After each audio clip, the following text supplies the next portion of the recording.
So, I didn't do too much off-stream building, but I did a little bit. And also, today is apparently my affiliate anniversary on Twitch. So, hoorah and congratulations to myself on that. Yay! Now let's get partnered. Everybody go follow on Twitch. So now this maybe we... No, I'd have to get like, what is like 30 or 60 days of like 70 plus viewership or whatever. I can't remember what the threshold was. But you need to get another anniversary set for the partners, for the partnership of the channel. Okay, so last night I got the board built for the moving set. It is, as you can see, a little bit skid. The pieces are going to be the same size, but the board itself is going to be a little bit bigger, so that because this one's stationary, this chess set, it doesn't move. It's just there's a kind of just to look cool as a sculpture. Bully, what's going on? Neptune, thank you, dude. And so with the working chess set, with them moving and flying and all that, I needed the spaces to be just a little bit larger, so that way when we're playing and moving them around, there's a little bit more room for error on the spaces when you're landing them, so you're not knocking into other things potentially. But I got the board built last night off stream. I was feeling motivated, but I didn't want to do all the work. So I still have to... We're going to knock out the pawns and the other castles real quick. Because now that I have them figured out where all the balloons are going, I can build literally all of them and then disconnect them essentially at the end. So that way they don't accidentally get bopped around by other pieces that I'm moving. So we've got our starters here. And let's get started. Oops.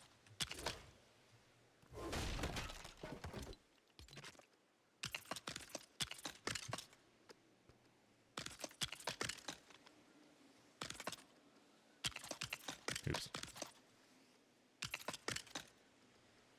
Well, we're just going to do an assembly line here. Give me my piece. No! The snapping is so finicky. Like, it's very particular where you aim your crosshair, and just, like, one pixel to the next will change a snap point. Yo, what's going on, Brave? Yeah, so I got the stationary one done up, and the goal with this, I was trying to just do something different because it was a little deflated with lack of updates, and then the survival not being, I had some fun with it for a couple hours and then pretty much was over it. So I was like, I need to just build something different. So I ended up doing this off stream a couple nights ago. This one's purely sculptural, but then the one we're building here is going to be actually playable. So I have the pawn and the castle, and I originally, before I went here, because I wanted to try to really challenge myself and make it so the balloons and the thrusters weren't showing, but it brought a million technical difficulties and hurdles. So I got the pawn done. So the first thing I had to do is upscale them if I wanted them to have internals. And then it was a matter of balancing each. It was just too much. I got to the granite versions because the granites are obviously heavier, and I don't have the same exact piece selection with granite, so I wasn't able to like even replicate the granite pawn at this scale with the internals. So I doubled back to the, kind of the fail-safe plan, which was if I couldn't figure out a full-on internal system, I would go back and just keep the same pieces I made for the sculpture and just add balloons and thrusters to them, because that would be fairly simplistic with how small they are already. Oh, yeah, I think I would end up, you're right, like complexity-wise. Like, I thought about that too. It would be probably like right on the brink, because I don't know how moving pieces work either. Once you have like, the same amount of builds that would add up to build complexity being hit, but they're all separate entities of vehicles. What would happen is you'd probably get them all together and it'd be fine, and then you'd log out and log back in, and then it would like lock those pieces onto the grid and then count them towards the complexity or something, and then you wouldn't be able to build. That'd be an interesting test to see like how much moving vehicles you'd need to actually hit complexity. But the goal is to have even if I only ever do one, a fully functional full game of chess in LEGO Fortnite. Have a whole match. You want to be the one who faces me, Brave? I was like, I just need someone trusted who can fly a vehicle. You can wire them however you want, but otherwise, the controls are pretty simple. I got it in a way where it doesn't like overturn you or make you go too fast. But I think it would be a fun video to do. Get someone in there to get a time lapse of the whole match from like an angle. So that way you could actually see you could do a time lapse and it looks like the pieces are actually moving at a normal pace. Because obviously a full match is going to take us like an hour or two. But yeah, I think you'd be the perfect match for something like that.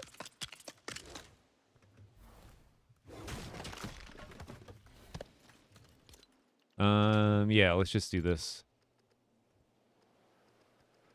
We'll do the pawn. Or the wooden pawns, and then we'll do the granite pawns.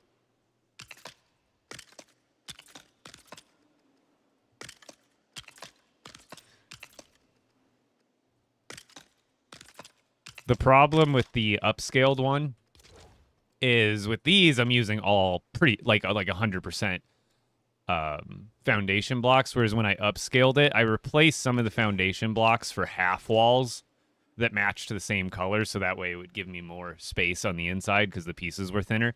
And when I went over to granite just does not have, the only wall that matches the granite piece, the granite foundations perfectly, is the new Imperial wall. And there's not a half wall version of it, which is what I ended up using for that middle layer on the upscaled one. And it just wasn't, for the granite, the only half wall I had was like one that kind of matched, kind of didn't. And it was just becoming too much of a nuisance. I think this one was 2 layers.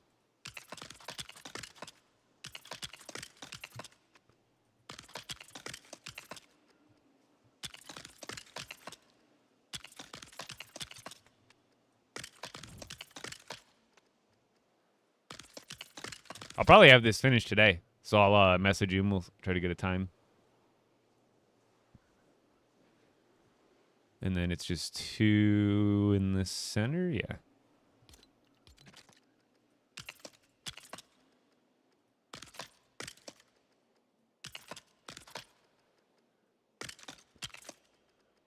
But yeah, I double checked on Reddit because I was like, I want to make a big chess set.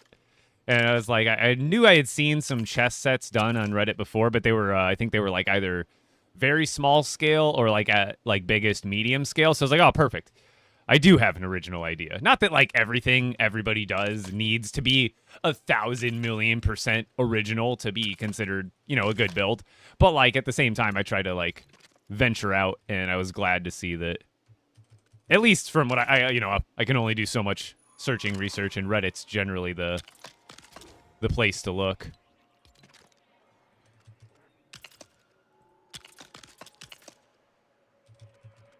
And then, of course, when I posted this on Reddit, I was already thinking about it, but then someone had to comment and be like, oh, now you got to make all of them move. And I was like, yeah, you right. You right. When you write, you right.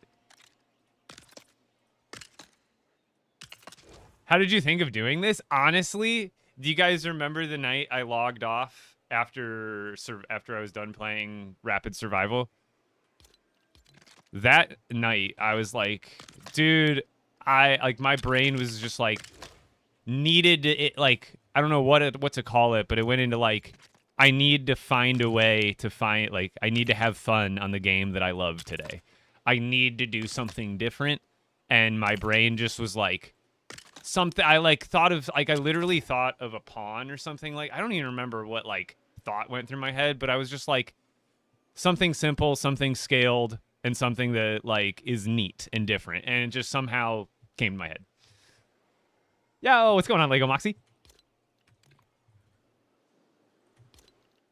And kind of like, I think it would also, like, my grandfather, he always, and still does, enjoy chess. I always would remember going to his house, and he has, like, pretty much a chess set in every room, like, really nice, like, stone ones, all those kind of, like, and fancy ones. So I always just, like, Not that I even know how to play chess well. Like, I know how to play chess. Do I know any... I do not know 0.01% of available strategies. I don't know anything. But I know how to... Like, I know how the game works. Like, I could play a full match. Could I play a full match? Well, could a level 1 bot beat me? Yes. Could a child who's played, who's played even lightly competitively more than 5 matches beat me? Probably.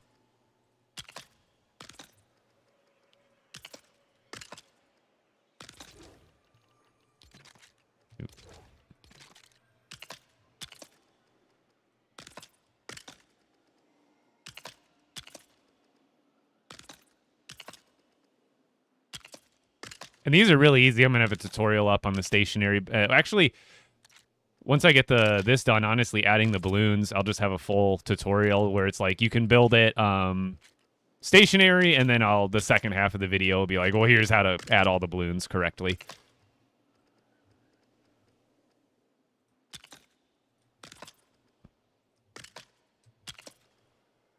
Because this is fun. And if you only want to do the sculptural version... It's even easier, and it would look good. And I think like any sort of like park kind of setting, you know what I mean? Like, or if you had like a cabin area, like just having it off in the distance somewhere, I think would just like be aesthetically pleasing in a lot of villages. So I definitely plan on doing a little tutorial for this. And the best part is, I think you might have to... I don't know if I think the friendly neighborhood parts I'm using, those are obviously paid. But then for you don't have to... obviously it's going to look a lot cleaner if you're able to cover the studs, in my opinion. Because you need to cover the studs with the same color. These castle walls technically won't work, because when you cover them, you'll have that brown line going around it, which isn't the end of the world. That honestly could look pretty good if you have these pieces that have like a accent of wood. Like, it's not like it wouldn't match, but those are the only free pieces I can think of that'll match. Otherwise, I've been using what I think are friendly neighborhoods. And then even if you have the Ravens ones, those ones technically match, but they're not perfect. They'll have a little bit of light gray. So I think like... it's achievable with free parts, and then if you want to have it exactly like I do, you'll need, like, I think, 1 build kit, which is friendly neighborhood, for those floor pieces. Otherwise, the floor pieces I'm using for the wooden ones, those are all free because they are the Shogun, the Sugi thin floors. So the wood pieces are 100% free, and then the floor pieces, for the board, I'm actually using the castle ones, because it actually kind of looks nice with a little bit of the brown showing through. But these ones are free, so most of these parts are free. So this should be a pretty simple build for like most people wanting to replicate it when I get the tutorial out. I missed one, and it only uses like 10 different parts, like not even.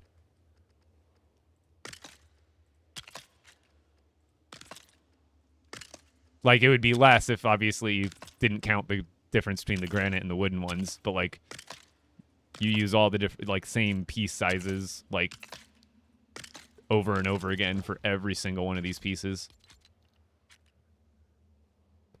That was the other goal. When I make builds like this, I always try to, like, I like complicated stuff, but at the end of the day, when I'm a content, I like to make stuff repeatable, or like easily replicatable. Is that how you say it? Repeatable? Replicatable? Is replicatable a word, or is there another word I'm looking for there? Probably. Zeppelin, where are you at? You're my dictionary. Where's my dictionary thesaurus mod at? Yeah, what's going on, Diego?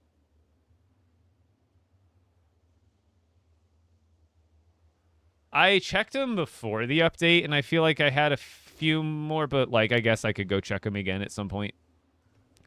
All right, let's get the granite ones. Oops, not that. Granite ones.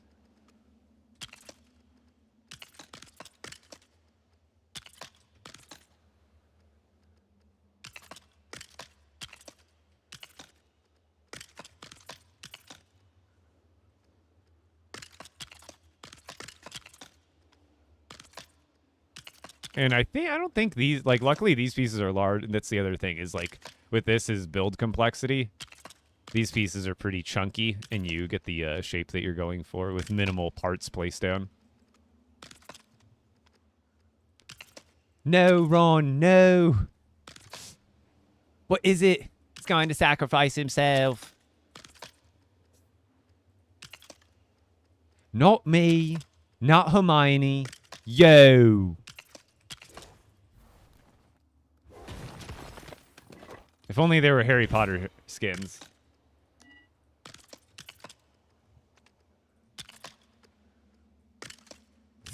That one lady absolutely solidified that scene as, like, gotta be the best Harry Potter meme there is and ever will be. And it's just an overacted version of that scene. It's incredible.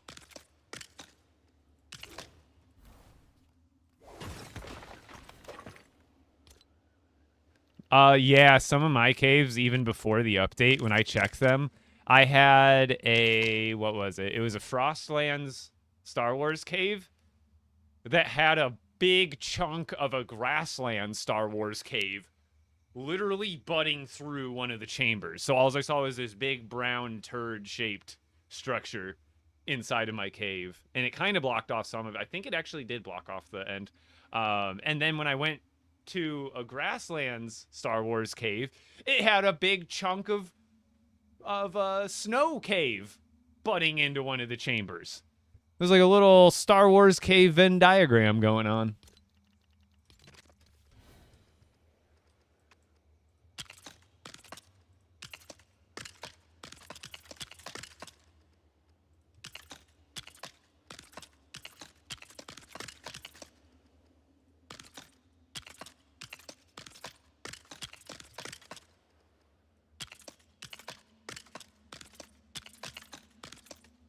Sometimes I click too fast.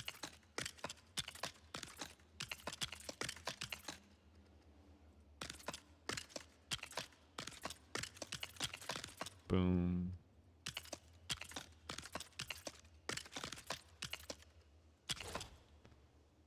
And then up to, oops.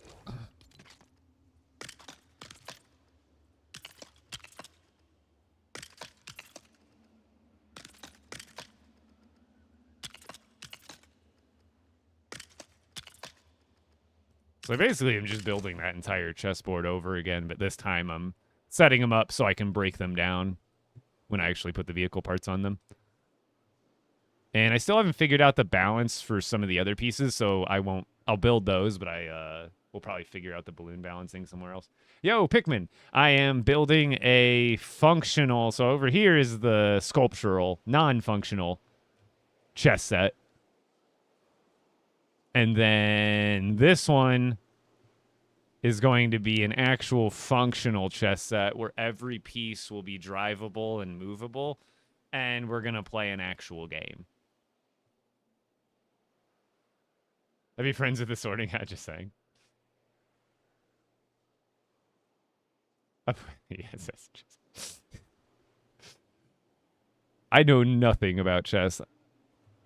I know that there's a castle move you can do. I don't know which scenarios it is. It's like, I can't remember. You still have like not moved your king and not moved your castle. And I think there has to be space in between them or something. And then you can like swap them. It's like a move. And then there's, I know that the pawn can go 2 spaces at first, but can only attack diagonally and move 1 space forward at a time after that. I know like all the base rules of chess. I just don't know anything else beyond that. What step? Oh, I'm on the granite still. This step.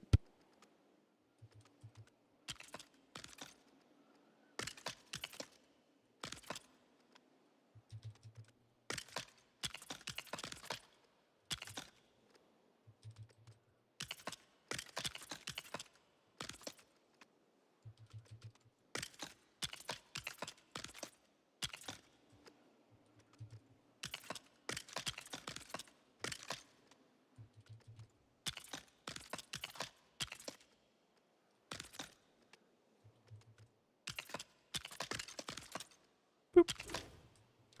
All right. Now we do think it was Friendly Neighborhoods that I was using. I'm almost positive. Yep. Actually, I could probably just do it this way and do both. I should have done it going the other way, actually. That would have been easier.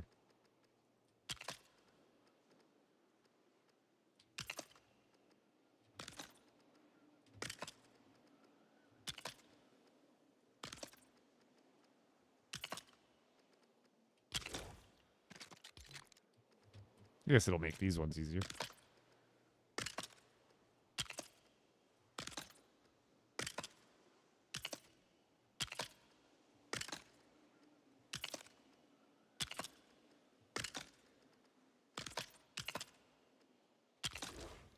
And this guy.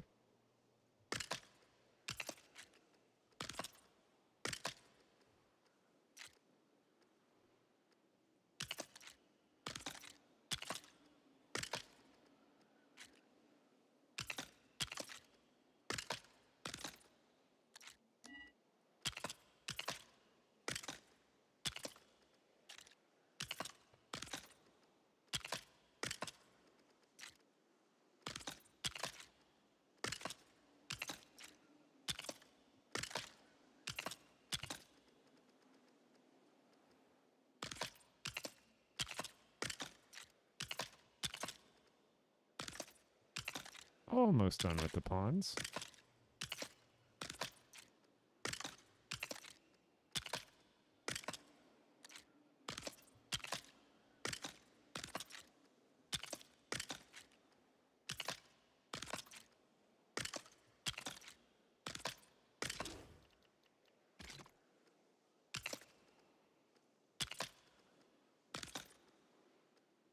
Boop, boop, and pawns are done. Well, I mean, with the sculptural part, so we gotta add all the balloons. The other thing I know how to build, or at least I know how to balloon balance already, is the castles. So let's get the other castles built up real quick, too. We just need to build one more granite one and one more wood one.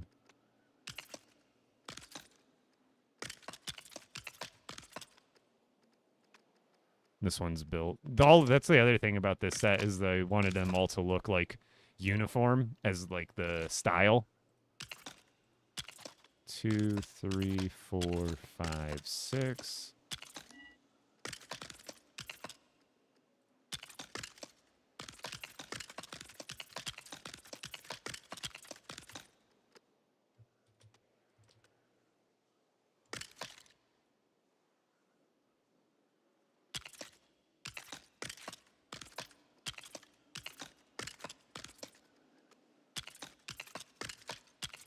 Castle. Now, wooden one. Oops.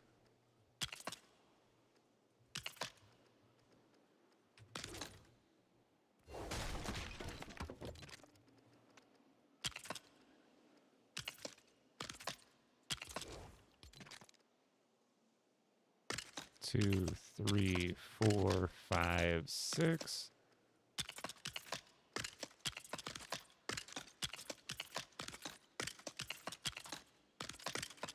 Oops.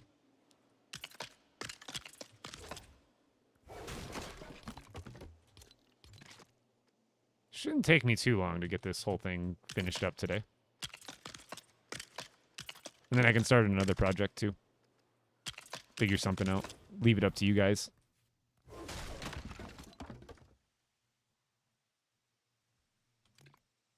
Yeah, so the problem there is if I want to keep the... I tried. So this is the scaled up version. I got the pond to get figured out, but when it comes to the granite pieces, there's not as good of a part selection. If I want to, I could make them different. I could make them like multicolored and put like a theme to them and make them like, do like Shogun pieces with roofs and stuff. I could definitely change it up in that sense and make them bigger. But in the sense of keeping them like the monochrome uniform color, I did attempt to do that with only all internals, and it was just a little bit tough. Plus, there would need to be alone 16 of those pawns, and that, I don't know, like Brave said, it is like build complexity. I kind of agree. I think if I built it that big and there being 32 pieces of that size or bigger, plus all the internal, I think it would start to get complexity.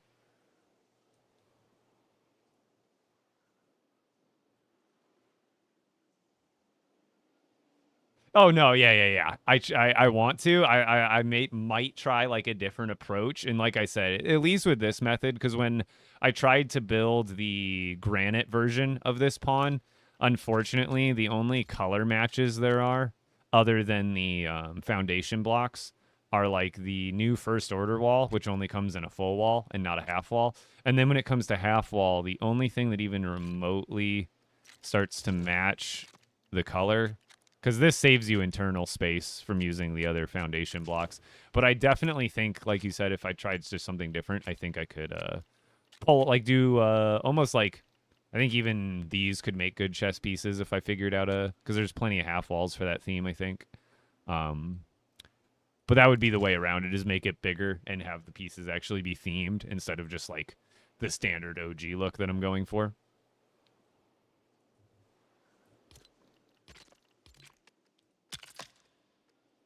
Oh, I'm lagging.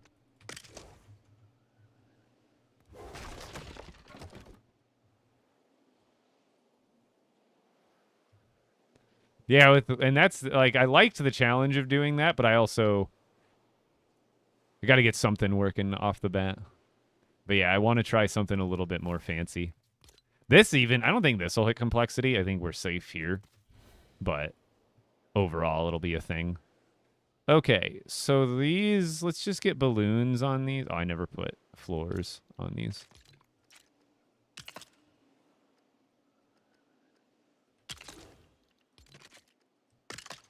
Let's get that done, and then we get the balloons on.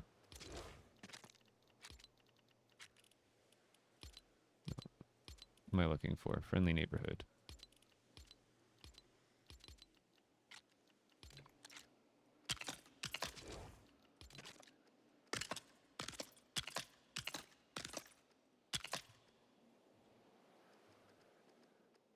Oops. Maybe switch the color, right?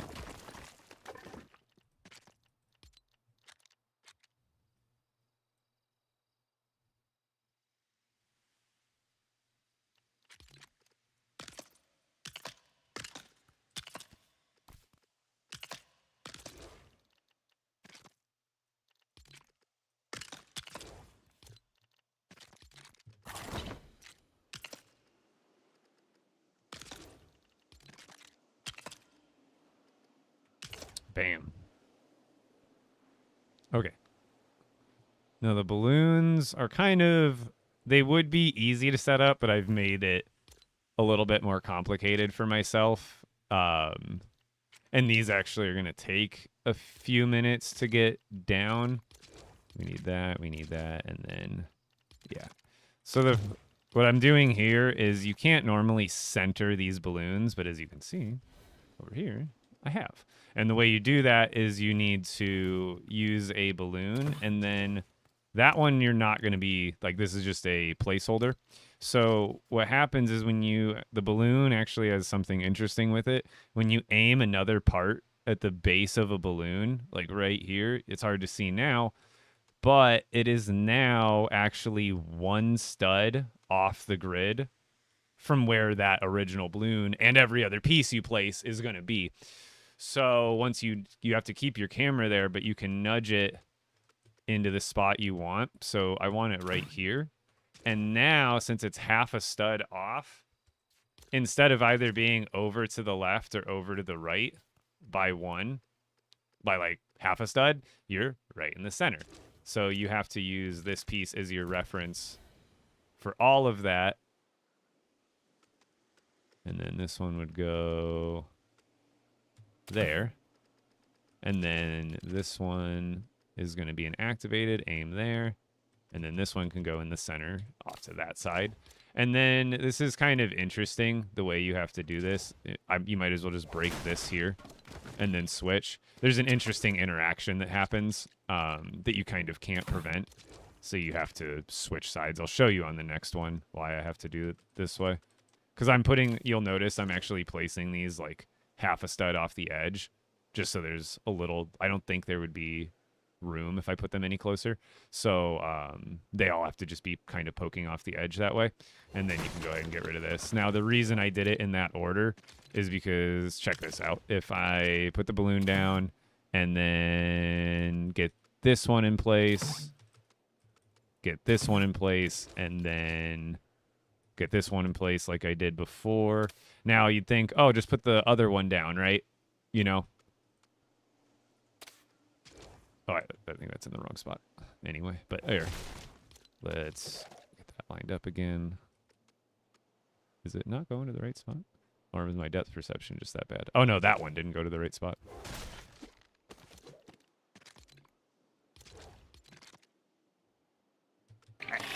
I've come for your pickle. You might think, why not just place that one as well? Well, it's interesting. When you break this one... Oh, I didn't do it that time. Maybe I did it in a different order, the wrong order. But basically, that one would break because it lost its technical supporting piece. But then if you do it backwards, it, like, counts it. I don't know how to explain it. It's, like, backwards. It was, like, popping on me, so I had to do a little work around there. I guess I can try making the example again. Maybe it's because I broke it. I really don't know.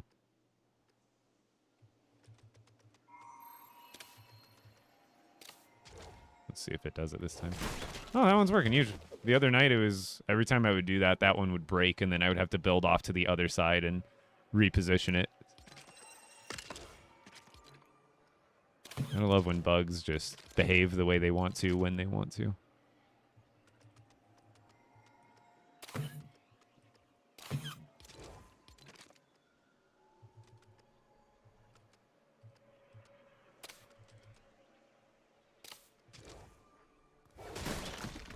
Maybe it's only the non-activated ones that do that.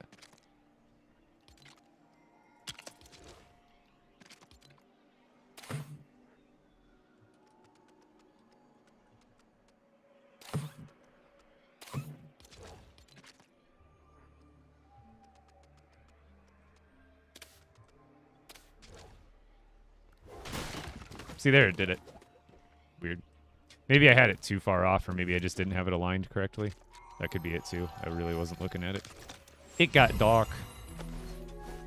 What's going on, Joseph? Sorry, I'm locked in at the moment. Dub, thank you for the heart me's and the GGs. How's it going to work? So, basically, I already have a couple done here. But you'll just fly it like a vehicle, or like a flying machine. You'll get in the driver's seat. There's balloons that'll take you up, thrusters to move you forward, and thrusters to turn you. So essentially, you'll be able to hop into each piece and move them where you want it to.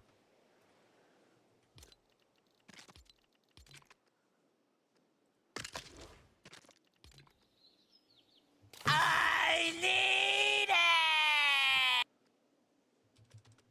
it! And there.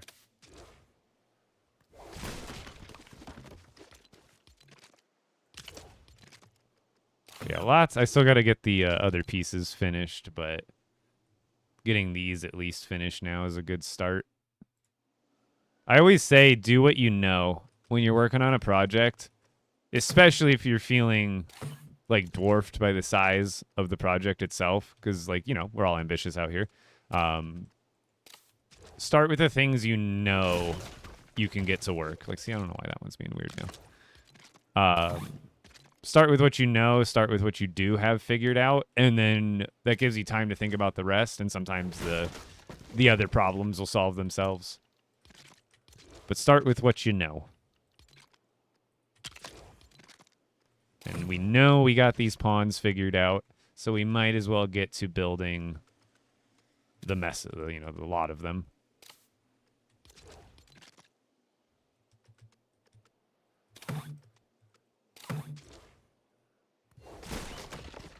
There we go. Okay, all of those done. Now I just need to match that one. Okay, this one's easier. Because this one, we don't need to center these ones at all. These ones actually just go on the corners. Corner, corner, corner. And then the rest of these do get centered. So I think it was 1 active in the middle and 2... Or 2... Yeah, there. So this one goes right in the middle. This one... How far up forward did they go? They don't go off like the other ones do because they don't need to.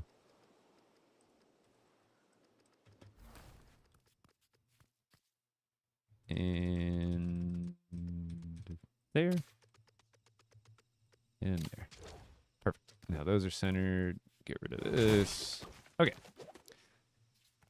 Now we do these guys because I think they're exactly the same, actually.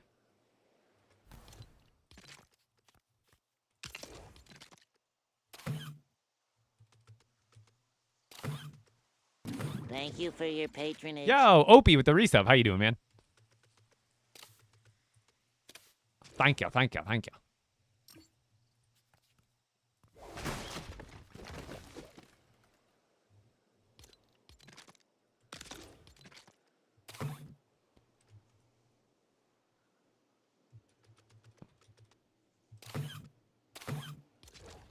We're moving. We're grooving.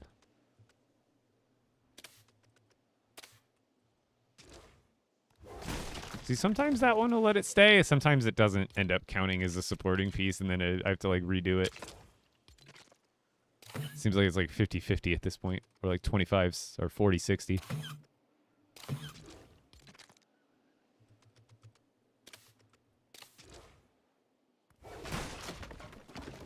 Oops.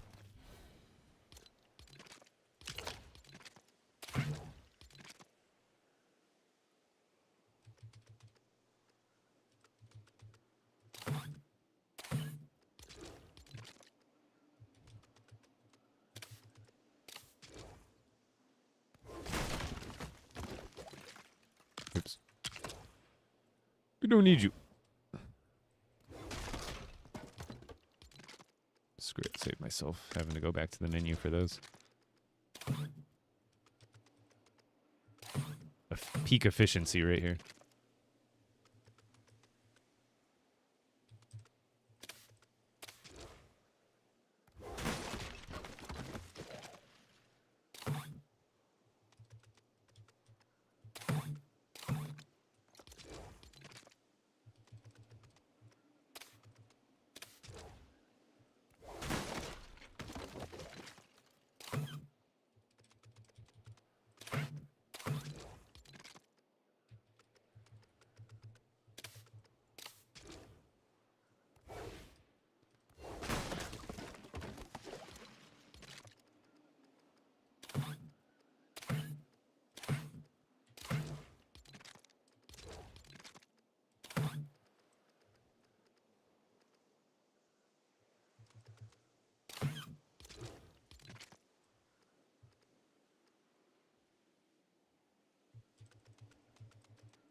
Got it.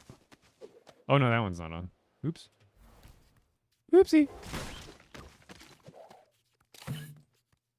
My depth perception here. Yeah, that's centered now. There we go. New to LEGO Fortnite? How do you adapt and find the patience with building? A lot of it's passion. I have a huge passion for LEGO in general. And I have a little bit of, like, you know, IRL building and building in this game aren't exactly the same, but they have their similarities and crossovers if you have, like, back-end knowledge of, like, LEGO math and stuff like that. But really, it's with any digital building, it's learning the UI or the controls or, like, how to put the stuff together in the digital space that you've been given. That's the biggest, like, especially if you've ever worked with Bricklink Studio, which is it's not a game, it's a Lego building program by the Lego group where you can digitally build with any piece in the 26,000 different piece catalog in any color you want and build literally anything you want in the digital space. but it's tough to learn the program and how to manipulate, turn the camera, you know, get pieces to snap together the way you want to, navigate all of the pieces in the catalog to select the one you want for the part, you know, for the thing that you're doing. And kind of the same applies in this game, where it's kind of learning the catalog, learning the controls. Once you have all that, well, how sharp is your building knowledge to begin with when it comes to Lego? So like kind of all those things add up. Your ability to like go through a learning curve of the UI of a game like this. That's like one big thing, is like kind of just go into sandbox. You know, is play survival for the adventuring aspect. But then when you're like wanting to like take some time and get better at building, just go right over to sandbox and get some reps in, and just like build stuff, snap stuff together, move stuff around. Like you notice me, I'm whizzing through there. I'm snapping this over there. Boom, click, boom, boom, then snapping this piece to this, boom, moving it over there. Like that just takes repetition. That's been me playing this game for the last year and a half, just having the muscle memory of boom, click, loop, snap, boom, nudge, snap, boom, boom, boom.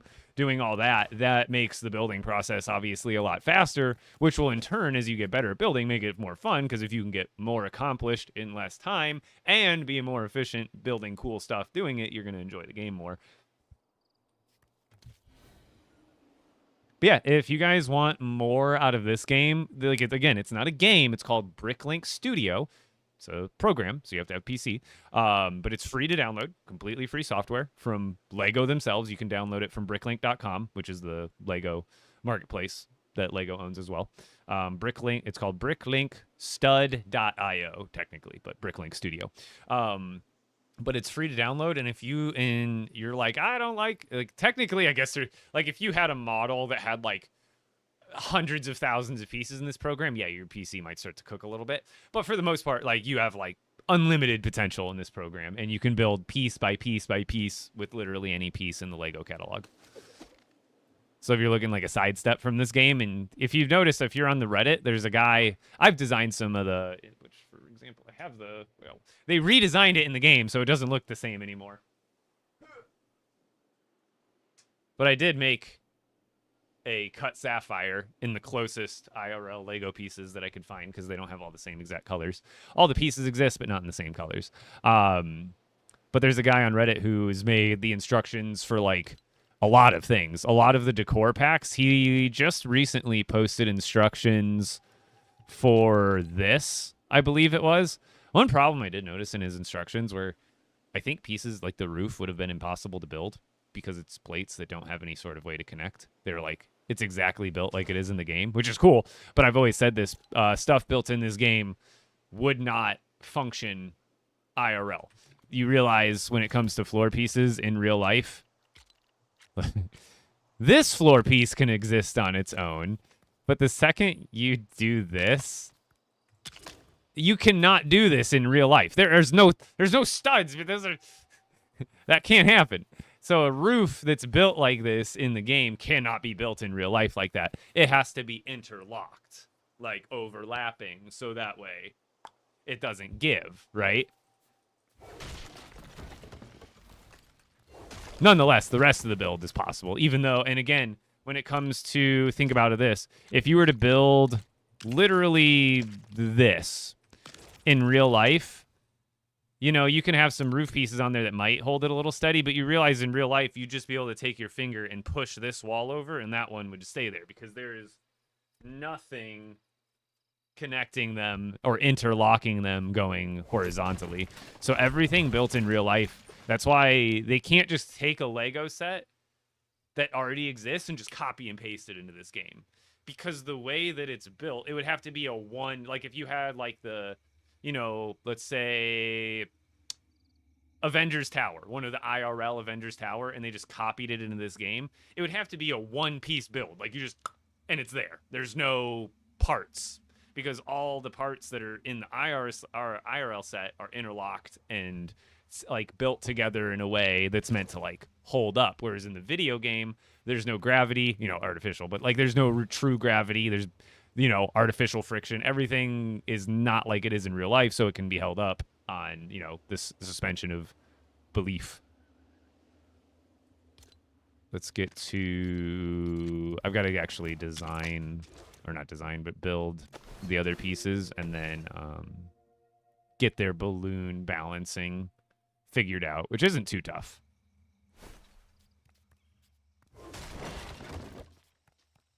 No. No glue. I'm not like saying you can't do glue on Lego, but the problem with glue on Lego is, you know, a lot of people do it to get longevity out of their Lego or to protect it if it falls. My biggest argument against that is I've seen sets that are glued together break, or seen sets on like Facebook Marketplace that are clearly been broken, but they're, you know, they say they're glued and you can tell they're glued. Well, what happens when a set falls off the shelf and it's not glued is it breaks, right? And pieces shatter everywhere. Well, at least you can collect all the pieces, disassemble what you need to, and then rebuild it from scratch, right, with the instructions. If you glue a set completely or mostly, and then that set drops, it may not explode and go everywhere, but I guarantee you most sets, if they're like not just some like solid ball of a model, there's going to be pieces that break off regardless, or because you glued it, the impact, instead of breaking pieces off, it literally breaks pieces like in half. And with the problem with both of those scenarios is now you tried to prevent breakage. You still got breakage, but now the problem is you can't disassemble the set at all. And so now you can't rebuild it. So it's like if you want to put any pieces back on, you better hope that they came off like the top or the edge, because you can have pieces break where what if the interlocking kind of comes apart? Well, now it's like going to be impossible to get that back together in a lot of cases. It will actually bite you in the butt. But there are a lot of cases where, like, especially if you're making like Legoland and model builder designers like that work for Lego, they use a lot of, they don't literally use glue, they use a solvent that like welds the plastic together. But the reason they're using it is because like they're usually making some sort of model that is going to be handled usually by the public and children at a Legoland park. So like, or it's going to be transported thousands of miles, dozens of times. In those cases, yes, glue it. It needs, you know, and a lot of those sculptures even have like metal frames in them too, if you didn't know. And that's because, again, they need to travel thousands of miles from Legoland Park from, you know, if it's like a Star Wars, you know, Darth Vader sculpture, it might need to go to some random Star Wars event in some random country or in some random place in the US, so it has to be built that way. But if you're a collector, I urge against gluing, because it's only going to like bring you more problems. That and the process of gluing a set together is going to take you way longer to build it.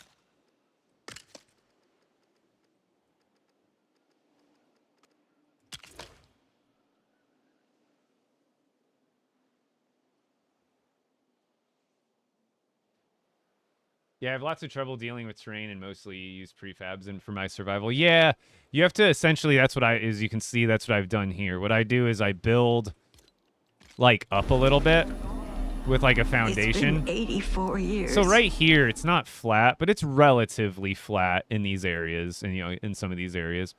So what you do is you make sure that you might not even need to go that tall, but like, if you build like right about there, and then you were to build a floor piece on top of this, this floor piece should now be clearing pretty much every lump that's going on over here. So you kind of make your own artificial, and then after you get like a structure going, you don't need like this, because like what I did is I used wall pieces to build sideways, and once those got grounded, then that counted as my foundation.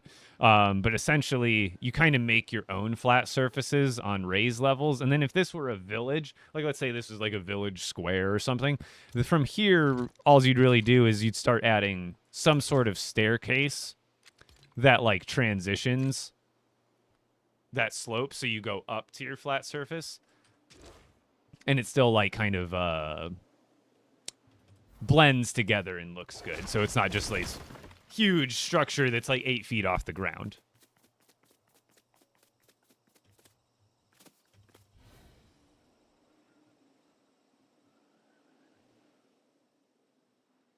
Even if you lined up the floor pieces and glued them horizontally, oh man, that if you put any pressure, there's no way that wouldn't just snap. There's only like a couple of or like millimeters of like contact space with like like an over way more pressure that's being exerted on it than I think it's able to hold.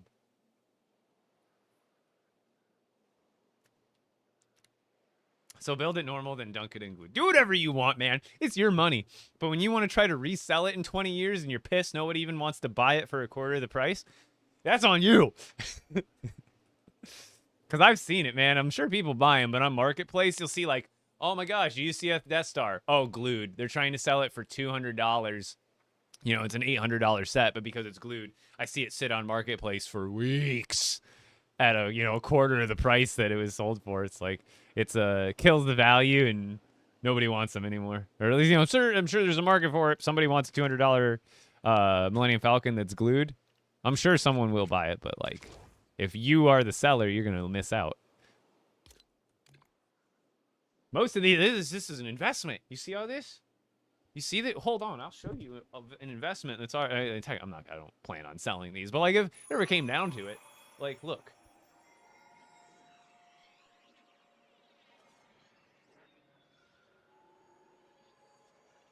You see this masterpiece of a TIE fighter helmet? This set originally, I believe, was a $60 retail. It came out, and I believe it was 2020 or 2021. Retailed for $60. It retired like 9 months after its release, which is like that's pretty damn short for a lifespan of a Lego set being like actually retired off of shelves and out of production. It immediately went up to like $150 aftermarket. I mean, it actually makes me curious what it is now because it's been like I haven't looked in a while. Last time I looked, this set brand new, if you had it on the you had it sealed, over $250. And this set came out like 4 years ago. Let me actually check. Bricklink, TIE Fighter helmet.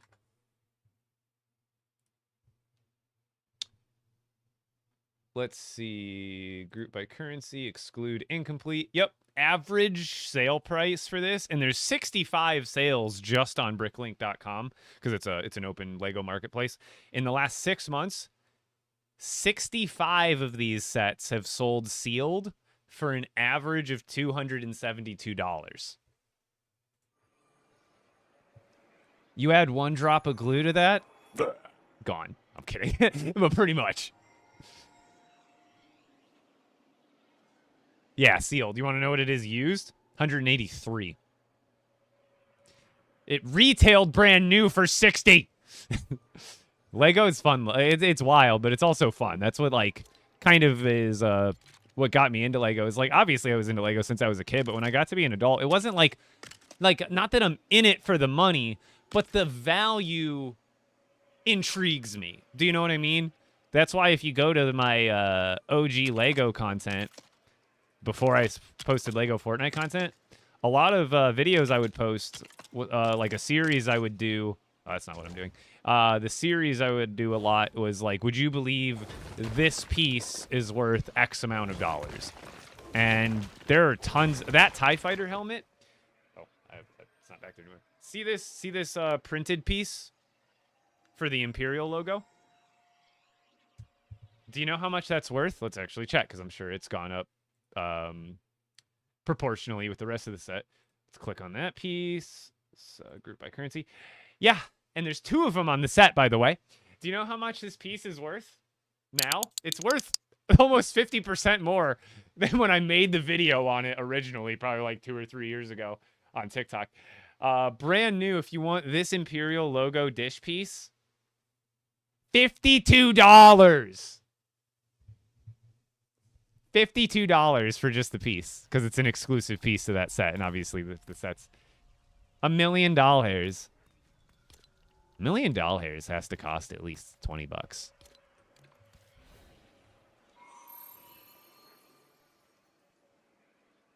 Should I ask if I glue my boxes together? Boxes only in some cases retain value. Funny enough, the box for this set, if you just have the box, got the data pulled up right here still.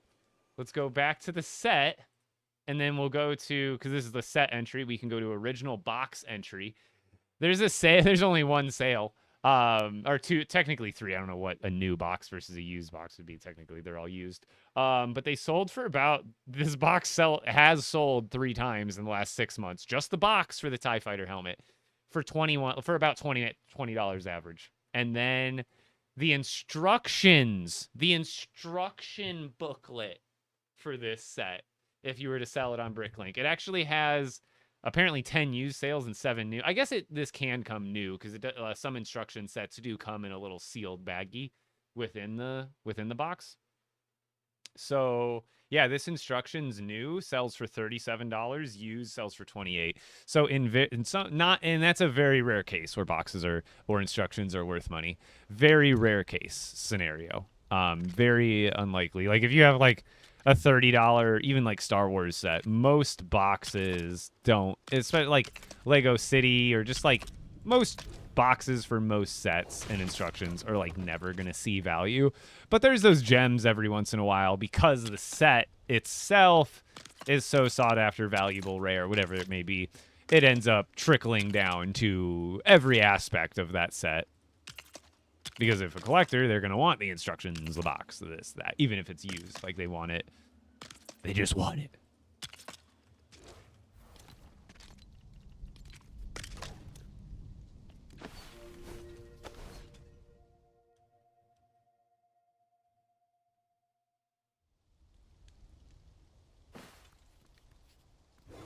No, in most cases, no. It might be, like... It's not going to, like, kill the value. Like, the difference... Like, let's say you have... like, this set's obviously used. I built it, obviously. Like, this is a used set. If I were to sell this set, it might be a little more valuable with the box and stuff. But, like, let's say it was just, like, the Din Djarin's N1 Starfighter. That set was like a $40. It's a couple years old. If you were to take that set, perfect condition, used, and sell it with the box and without the box, there would really be no difference in price. It might, you know, if it's like if you live in an area like me where you're usually like there's a lot of people, like it might sell a little bit faster because it's a little more enticing that it has the box and instructions included. But at the end of the day, I would say that, especially on Bricklink, I would probably guess that more used sets gets, like, a majority of them get sold without the box and instructions, just because it's less often that happens. And I think most collectors, there's, like, actually a huge split in the Lego community, whether saving and collecting your own boxes from your own collection is even worth it. There's, like, Reddit posts where people are like, oh, I'm throwing out all my Lego boxes, or what do you guys do with your Lego boxes? And like there's like a whole thing around it. But at the end of the day, most aren't going to be worth much, and it's not like that much of a selling point when it comes to the aftermarket, especially online. That, when you think about it, having the box makes it even more expensive because usually the Lego boxes are way bigger than they need to be in terms of shipping. So when you ship a set used without the box, it's so easy. You can fit most sets into a box like this big. You add any Lego box to that equation, and you now need a much, much larger box, and it has to be packed in a way that accommodates the flattened down Lego box not to be damaged in transit. So it adds like tons of other issues. All right. We gotta get the bishops built next, which I think are 4 tall.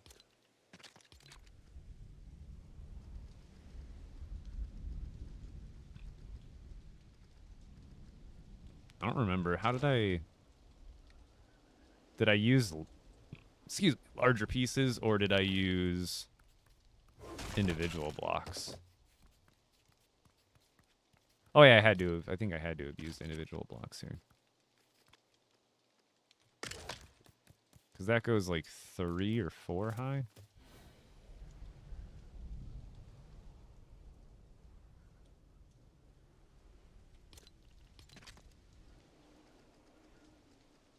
No, it's like 3, yeah.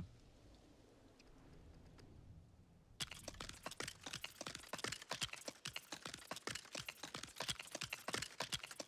I think I'm gonna add actually the insides there just for the extra weight. So it goes up that many, and then we do this maneuver, 4 in the center. And then it goes, same technique, but it goes backwards, just 2 spaces. So now we're here, here, there, and there. So we're going back, and we do again, we go back one more time. 2 spaces, right? Dun, dun, dun, and then up. What, 2? Yeah, 2. So that, yeah. And I think this one actually sticks out a little bit. Because then from there, it does the little step up.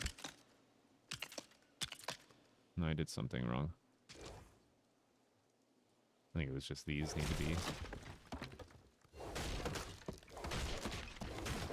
It's hard to tell because the other one's, I guess, looking at that one easier.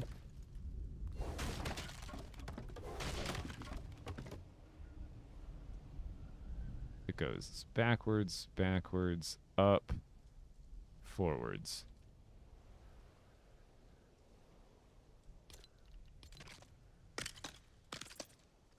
So I think this one is where I goofed up. This one's got like a really odd shape to it.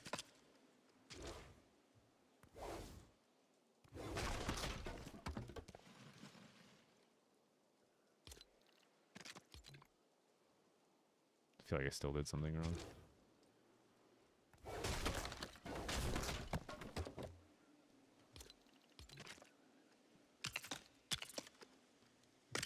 The bishop was like the hardest piece to try to make look good.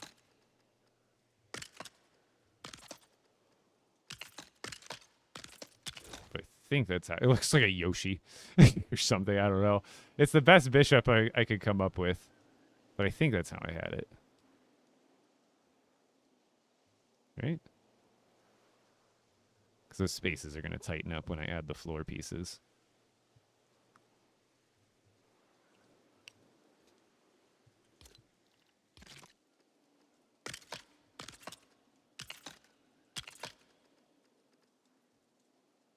Oh, I forgot to build the base up. So the base goes up by 3.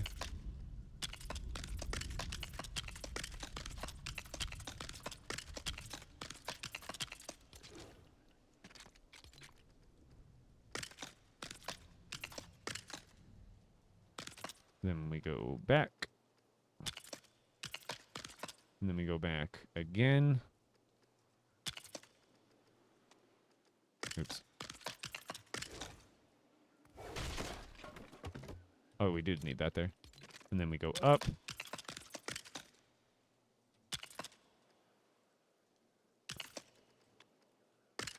And then we go forward. And then we go forward again. Out to there, right?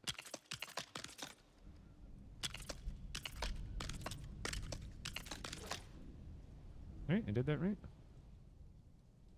I think I did that right. Yeah, cool.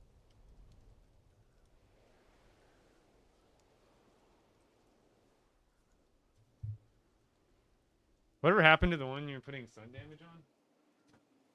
Thought it was in the drawer. It's over here.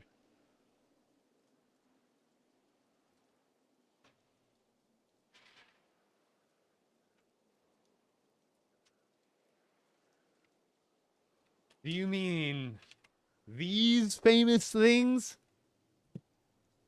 These are the actual plates from the video series that I still have. Yes, of course. This was the one where we did a plate month by month to the center, and then this was the here's what 12 months in the sun looks like.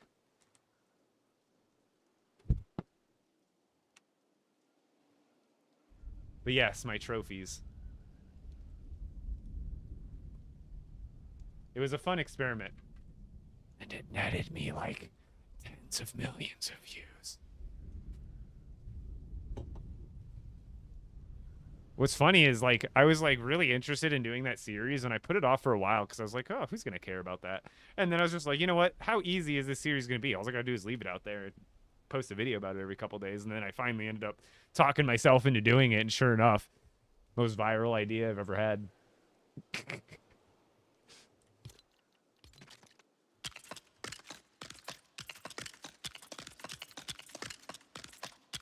Maybe these ones I leave out the center because it's gonna be heavier, quite heavier.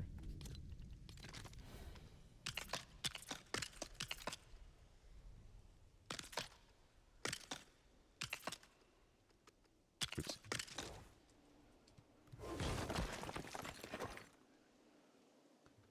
Right, it was up 3, and then that one, and then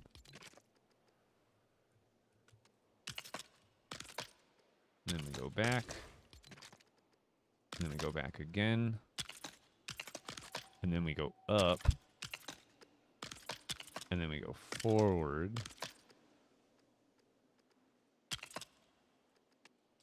then we go forward again, and then this one goes out 1, 2, 3. That does go there, there, boom, boom. Okay, we got our things built, our knights. I think I was calling it a bishop earlier. I'm way too dyslexic for this. Yeah.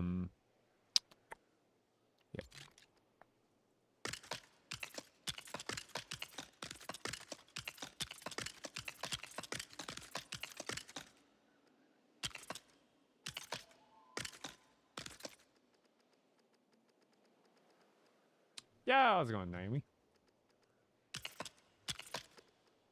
Everybody come follow on the Twitch. Today's my affiliate anniversary. Did you know that?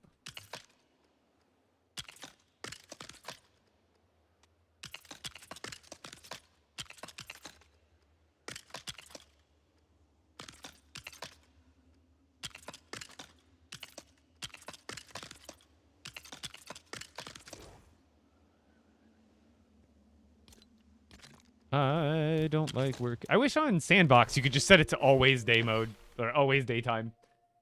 Or I could just set the time, lock the time, slow the time, speed the time, whatever I want to do. But I wish I could keep it at like perpetual, like just past noon.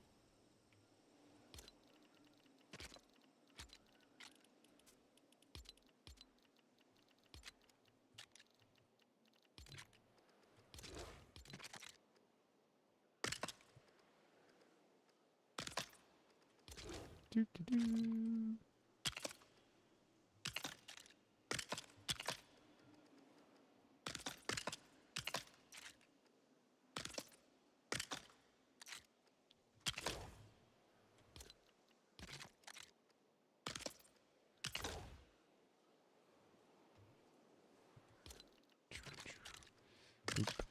And there. Oh no! Oh no! Wrong.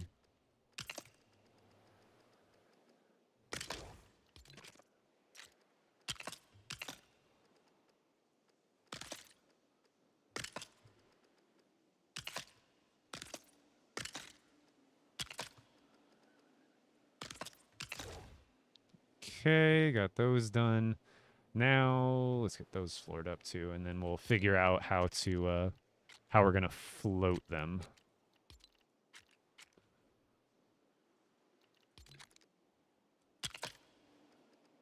Because it should be pretty easy. This one's gonna be probably one of the weirdest ones to balance, but it shouldn't be that hard. It'll be harder than like the pawn and the other, like the castle, because they're like they're like some of the smaller ones and most symmetrical, I think. Not that all these other ones aren't symmetrical, but I guess like less or more top heavy.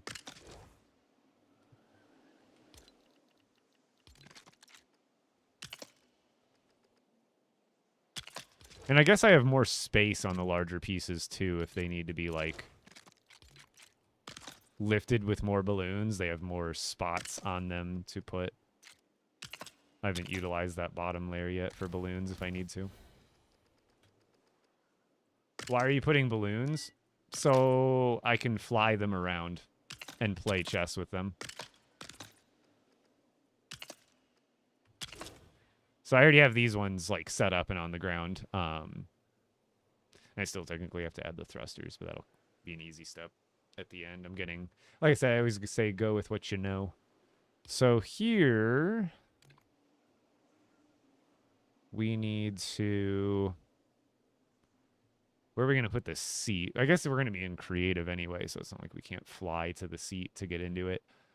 So I think this one would be good if we put the seat either on top, like directly on top, or I've been kind of sticking them in the back. Like this wouldn't be a bad vantage point for it, and it almost looks like you're riding the horse.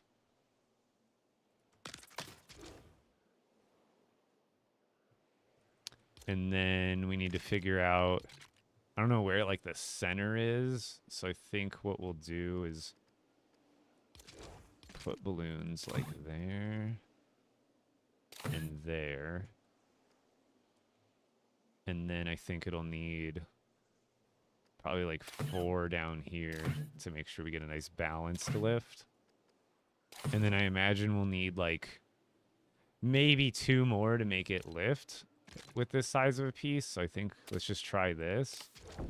And then let's get the thrusters on there now because I need to get this piece out of here once I, because now that these ones I already have figured out. So I'm just going to leave those on the posts until they're ready for the actual launch. I guess it doesn't matter where the thruster is now. We'll figure it out. And then these guys. These are going to make me turn. I can't see. I still can't see. Come on. Okay. Now we need the wrench. It's going to turn me left. Those are going to turn me right. Boom, boom. That one goes to 2. And now we're ready to give this one a little test.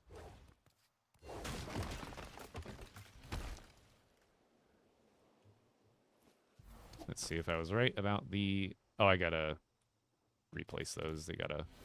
There's like a bug with some of the balloons when you break them off. They like don't connect to the vehicle until you like reconnect them or log out and log back in.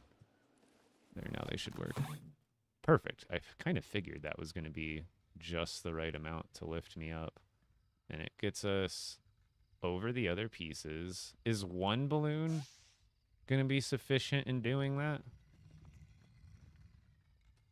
You know what I mean? Like if I did a balloon in the center, would that still get me off the ground?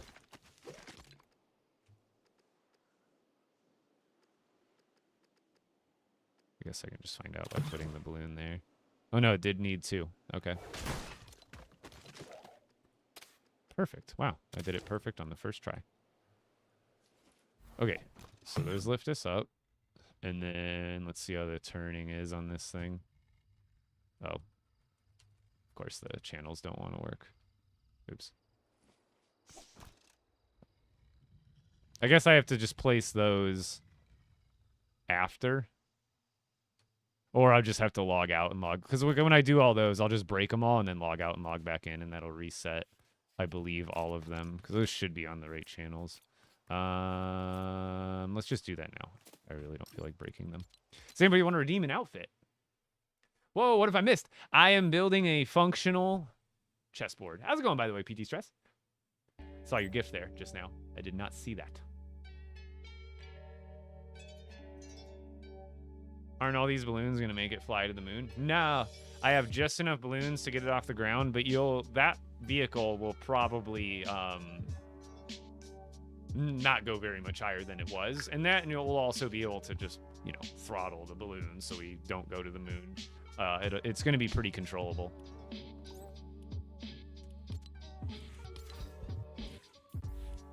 Which one of these skins looks like they play chess?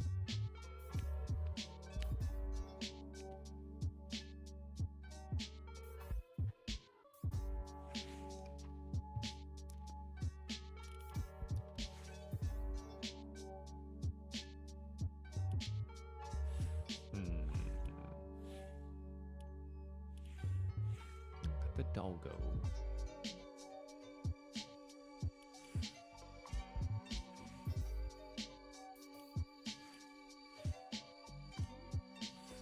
I feel like Agent Peely would be good at checkers or chess.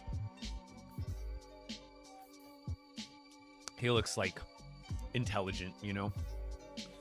Or Mr. Dappermint. He looks like he partakes in some chess. He's fancy like that. Diamond Hands, maybe?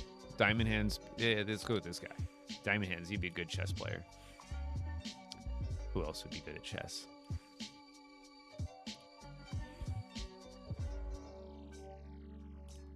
Mary Jane's good at chess. She's probably smart. Spider-Man's probably good at chess. He's really smart. Tony Stark's good at chess. He's really smart.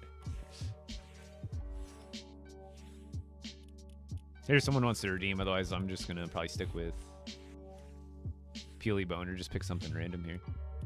Got to change it up every once in a while. I know Peely's my main skin, but I have so many other ones. I got to change it up every once in a while. That one's so good. Oh, I know. I can go with Grievous or Darth Jar Jar. Wait, didn't I buy him?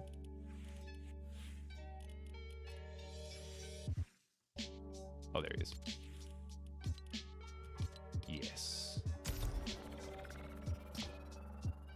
Are you good at normal Battle Royale? I'm not terrible. I'm not, like, anywhere near, like, good. Like, what's considered good for these days, I suppose.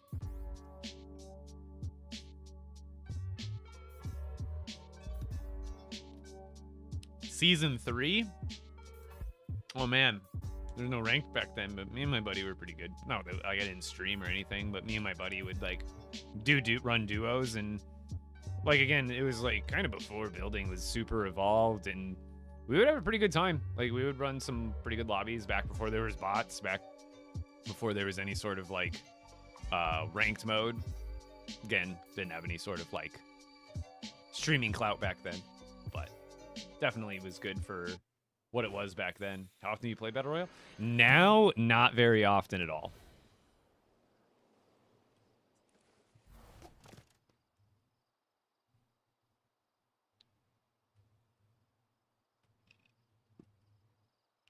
Oh, it's really lagging, isn't it?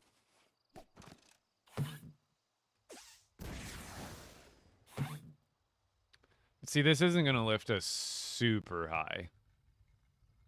And now... Perfect. We don't need it to turn crazy. We actually want it to turn slow in this case. And we also want it to move forward slow. That's perfect. Because you want to, you want to be able to get it into place, like if you're making a specific move. It's a little bit tough. It still takes some maneuvering. Ooh. But essentially, you can get this piece to go wherever you want now.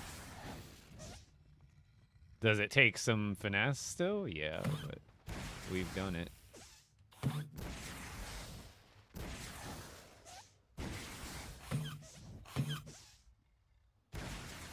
I should probably put one on.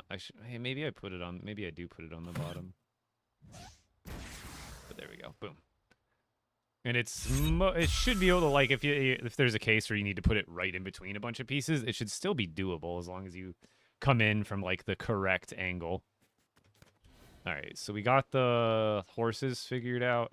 Let's see if that same pattern works for the... I'm guessing the granite one. The granite one's, surprisingly, with this small of a scale of a build, the granite versions don't end up weighing too much more than their wood counterparts. So most of the time, as you can see, like the design for the pawn balloons, they're exactly the same. It's the exact same balance required. And then we went like what on the front of that second step, or the back of it rather. Boom, and then the other two is just like bunny ears there and there. I think that was it, right? Just there, and then the thrusters went what, right under the seat? Yeah.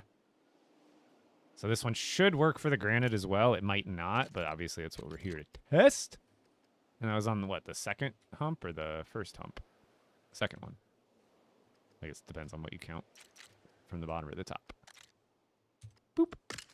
And then the thruster right there. The other two. I guess I should have placed all this after I broke it down since I already knew what I was kind of doing. Because now none of these are actually going to work, right? Let's just break it down first.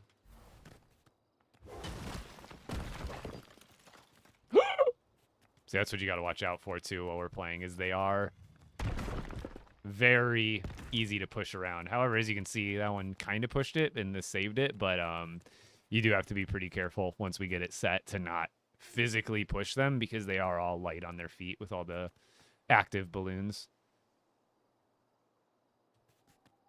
So, are these gonna work?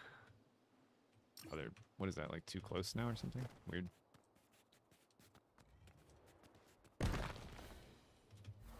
There we go. Oh yeah, they're not gonna work. Oh, I probably don't have them set on the right channels either. Oh, that's actually perfect. Get me out of here for now. Boop-boo. Okay. Now we just need to redo the thrusters again. And the balloons were working, yeah? So I just gotta remember to do these. I could relog again, but I just don't really feel like doing that every single time. Just gotta replace them.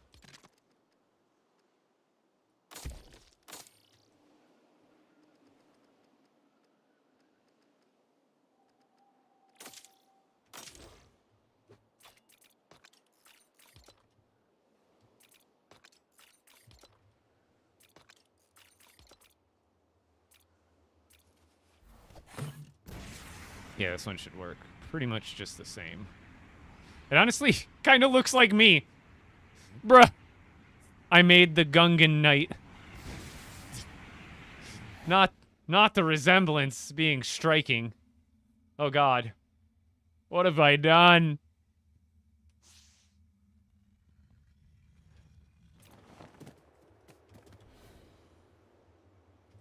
It's literally...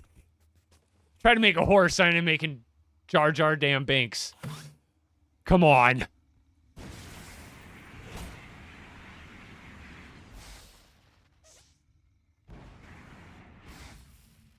Well, I can get this back in. Watch. It's all about timing.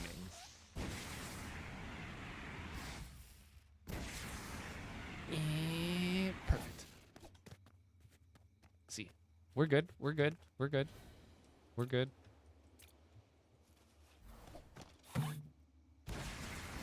Just gotta be... Oh, did I not wire that one? Or did I not break that one and replace it?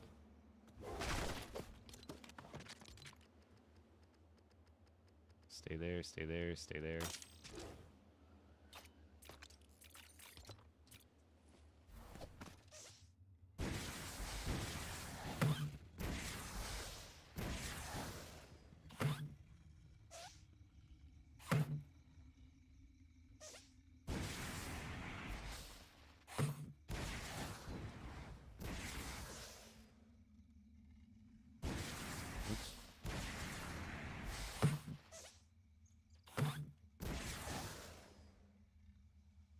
That one's a little far forward, but it's fine. You're not going to be able to get everything, like, picture perfect. But that's why I made the spaces a little bit larger, so they're... Even this one, it's on the line, but this one, the other piece, has that much wiggle room, too. All right. Those work. Those are in place. So we got the... So now I just got to repeat that over there, but we'll do that after I break them down. Next, what do we do? Probably just the bishop, because that's a repeatable. We have 2 of them on each side, so we'll be able to knock out more in one go, more pieces in one go.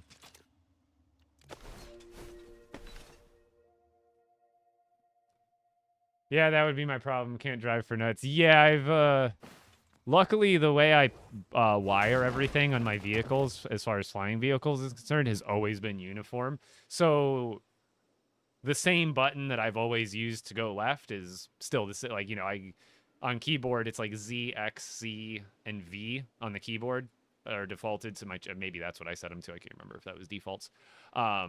But Z is left, X is forward, C is right, and V is always balloons or upward thrusters.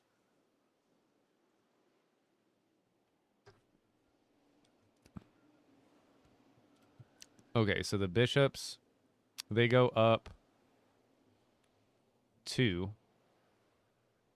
It's 2, 2, 2, 3. I can't even tell. These blocks deceive me every single time. Like how many I used. Yeah, it's 2, and then 2, and then 2, because that one's a little hidden because of the floor piece. And then 2, and then 1, 1, 1. Okay, so it's 2, 2, 2, 2, 1, 1, 1.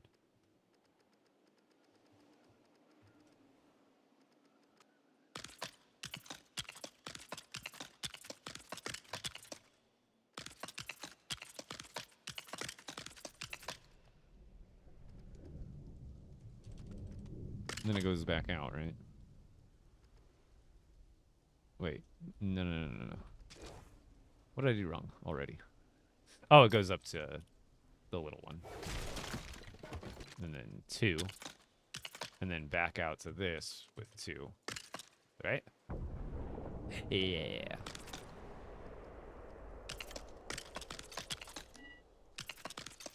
Like that. And then 1. Oops. That's not 1. Off with you. I think that's how I made the bishop, right? Yeah. Boom, boom, boom, boom. Boom, boom, boom, boom, boom. Now we just gotta get this one done, and then we gotta get the floor pieces on, and then we gotta do the granite ones. And then we gotta do the balloons. Or at least test it out for one of them.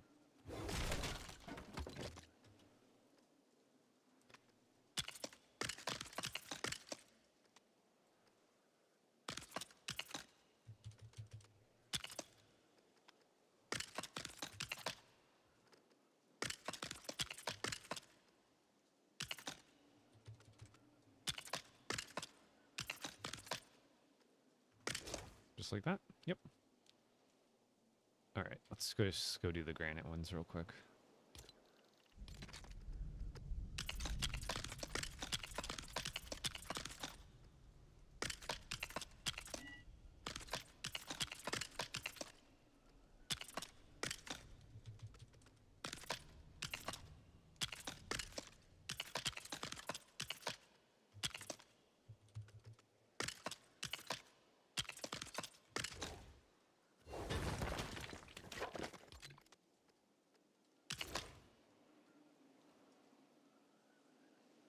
I think I got that right. Oh, nope, that doesn't go there. It goes on the opposite side. Let's not get carried away now.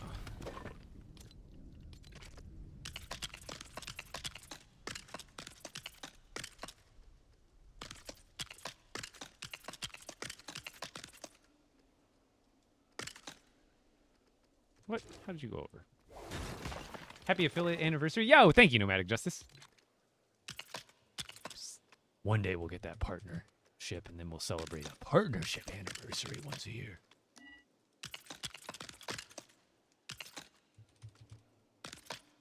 So for everybody on TikTok, come follow me on Twitch. Get the ball rolling more. Okay. Those are done. Now let's get the floor pieces done. Are we not being... Am I not being, like, maximum efficiency today? I feel like I'm on point right now. Like, we're just nothing but progress. Like, we're on the grind right now. But it's the good one, where I'm feeling very accomplished at every moment.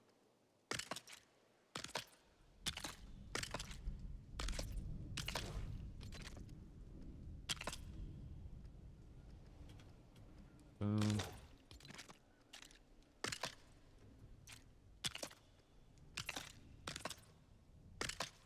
Did I get all of those ones? Yeah. Couldn't remember if I went down and did that third one. The third row.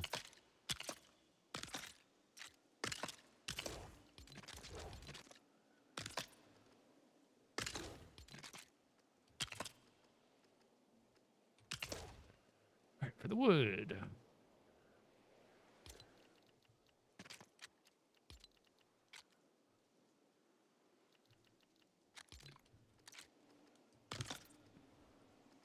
There's some times where like I actually know where some parts are.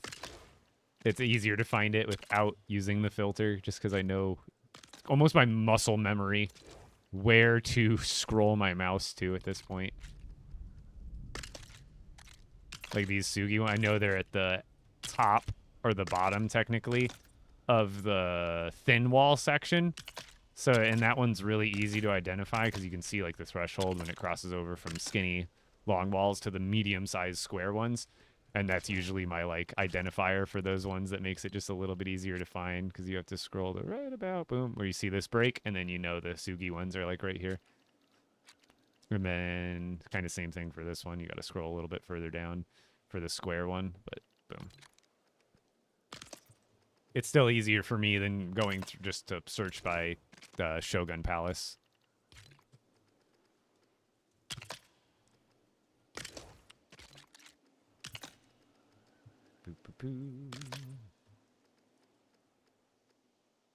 Math, I'm building a functional... So this is a non-functional, this is a sculptural chess set.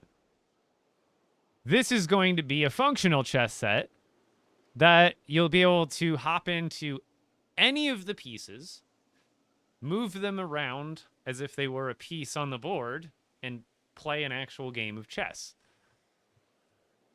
So all of these, I've already got a lot of them done. So like this is the castle. These are the pawns up front.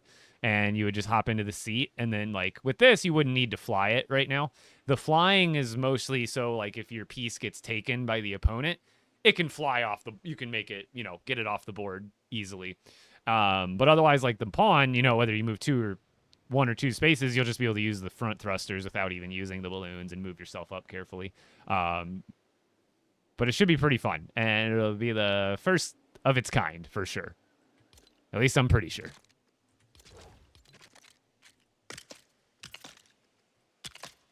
We're making history here. We're going to make the first ever game of chess played in LEGO Fortnite Odyssey. Yo, thank you, Ajax. So I will be putting out a tutorial for all of this, by the way. This is a very... See, when people ask me to do tutorials on my villages, I'm like, I don't know how to rebuild it. I don't know what I did the first time. I just did Lego brick diarrhea, and it looked good. No, but this is very repeatable, very, like, simple as far as, like, the design. It just took, like, kind of just some creative working, but all in all, the designs are really easy. Whether you do it, because I'm going to make, you know, the first part of the tutorial will just be, like, how to build the sculptural version, and then the second version will be, like, how to, because each one of these, the balloons are going to be a little bit different than the other kinds of pieces. So I'll have a tutorial for how to make a sculptural one and the tutorial for how to make the functional one. Check. I was thinking about that, ZZ. Honestly, that would be fun. Honestly, that one might be way easier. That, and if I could get the freaking spinny plates to not break every time I log out, I could get a super easy setup because you'd be able to turn it really easy in any direction, and then almost like you can make it have thrusters so it almost like coin flips over the other piece. Like that would be fun. Oh, bro, Connect 4 would actually be very interesting. You would have to have like some sort of distribution system for both players, but it wouldn't be hard to make a piece that slots into somewhere and then falls down into view. That's possible. What would be harder would be to design the part where each opposing player has their like almost like some sort of crane system, right? Or some sort of, yeah, where like one player gets to go pick which slot they drop it in, and then they move out of the way. The other player gets their crane, drops their piece, and there would have to be like some sort of system. Okay. So we got the horses figured out. Let's get the bishops figured out. These ones, this one should be pretty easy. We're going to put the chair at the bottom. And then we're going to... I guess I could just break it down now. That'll be easier. So hopefully it doesn't totally break. There we go. That way I don't have to worry about re-breaking them when it comes back down, because I pretty much know where I'm putting all of this stuff. Like the turning ones, they go right in the center. Watch it. I cannot bump into that. Those are in the center, right?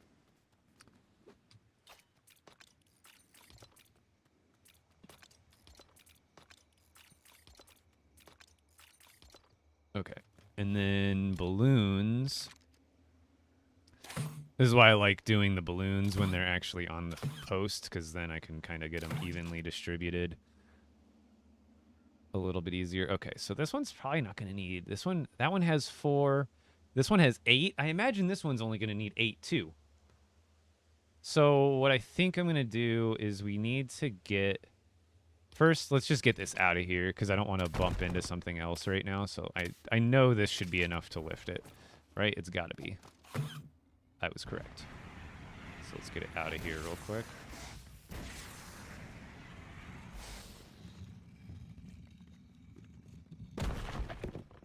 And then...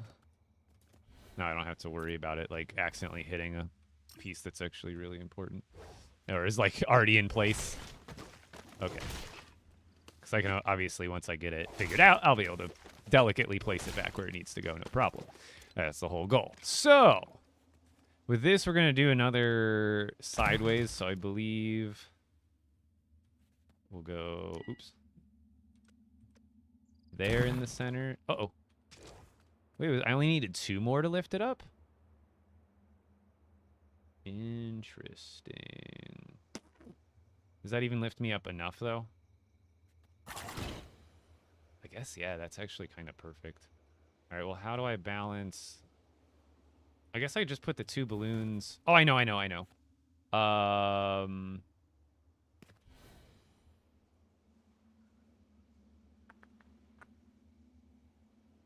Hold on. Because I need to have the right amount of balloons, but I also want them spaced proportionally, so it has, like, very even lift, so there's no tilting. And you also definitely... Like, balloons on the bottom aren't bad, but you need balloons on the top. Otherwise, it's just not going to work out as well. So, let's see. I think what we do is we make these 2 corners activated, and it's kind of the closest I'll be able to get to, like, symmetrical. It doesn't have to be perfect. So, corner. And then these 2, we go side to side.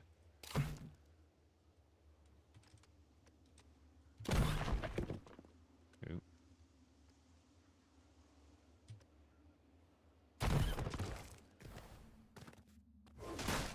There, like that. So then, boom, even lift going up, and then even drop coming down.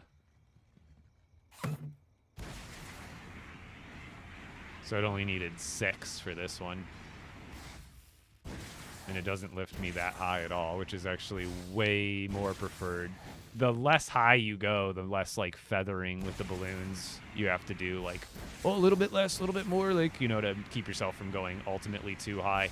This is the, like, if ideally, if I could get every piece to max out at this height, that's where I would want it. Just so it's just high enough to get over the other pieces, but not so high that you're having to do all these micro adjustments to get yourself back to the ground. 3D shoots and ladders, oh my god. You know what? I'm I got an idea.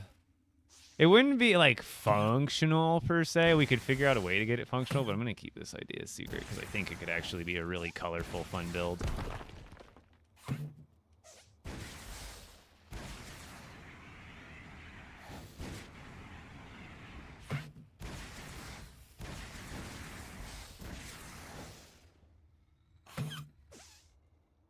So, again, not perfectly in place, but it's in place where it needs to be.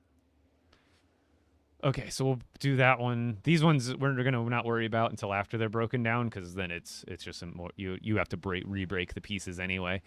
So you see how each one of these has to have, like, a slightly different balance of how many balloons are always activated, which ones are, you know, on command, where they are, so that way you have balanced lift off the ground, so the piece isn't going all over the place. We're almost there. I'm pretty sure this one's going to be able to do the same thing. So is left.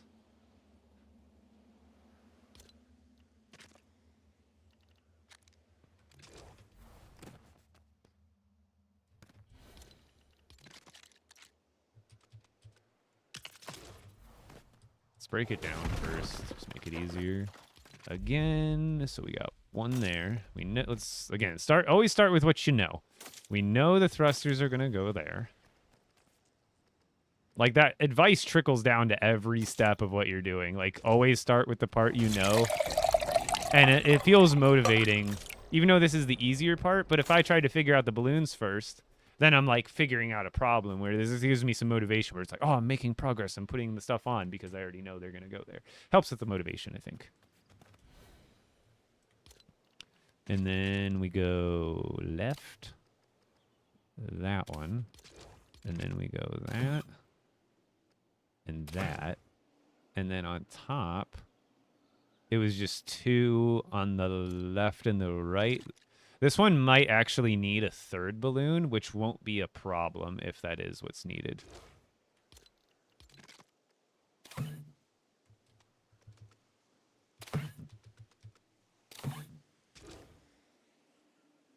Yeah, I think this one will need... Oh, wait, let's see. See if this is enough to lift it. Add two. How high do we go? Oh, this is going to be perfect. Yep, gets us over the other pieces. Perfect. So it is the same exact design as the other one.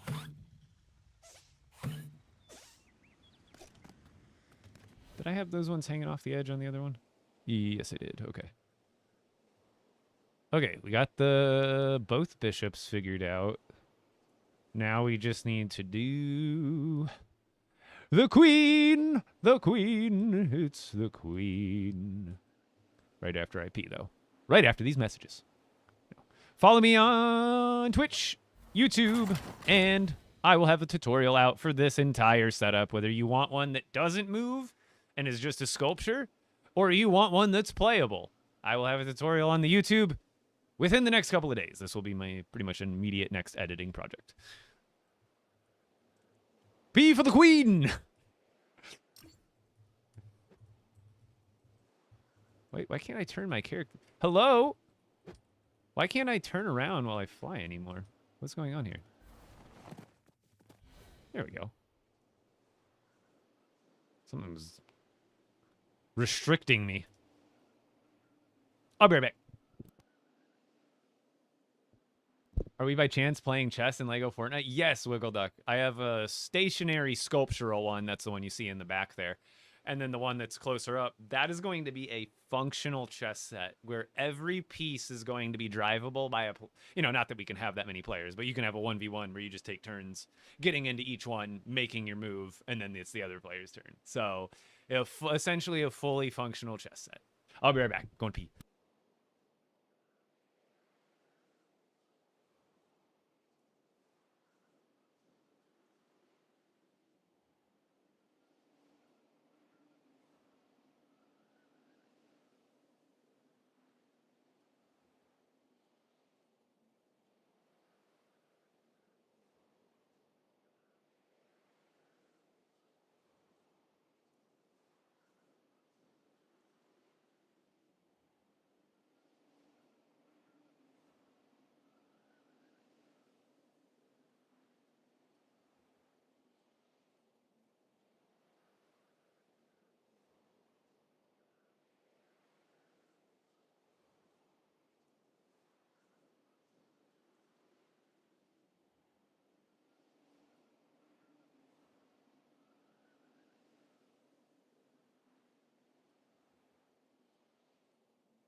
Moxie, you're funny.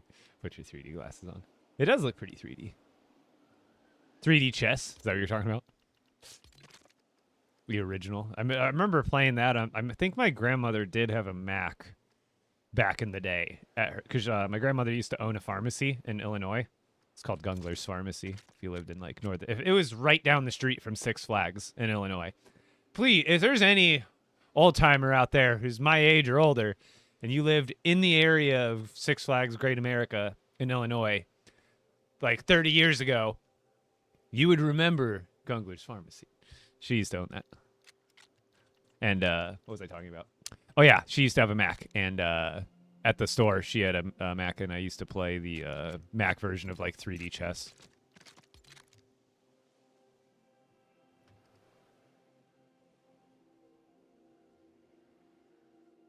Yeah, right now we're getting the last two pieces figured out, which is the queen and the king, which is actually pretty fitting. They're the last. So it's 1 layer, 3, 1. I think that's the same for both of them. So 1. So that's already done. The 1, and then we just need 3 going up for both of them.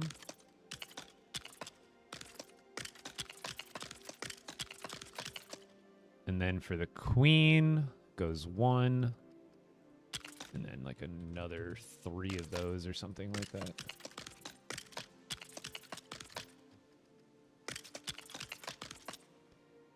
And then 2.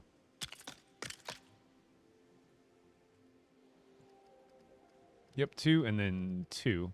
Wait, that was just 2. That was supposed to be just 2. Rip. Right? Yeah, 3, 1, 2, then 2. Then 2.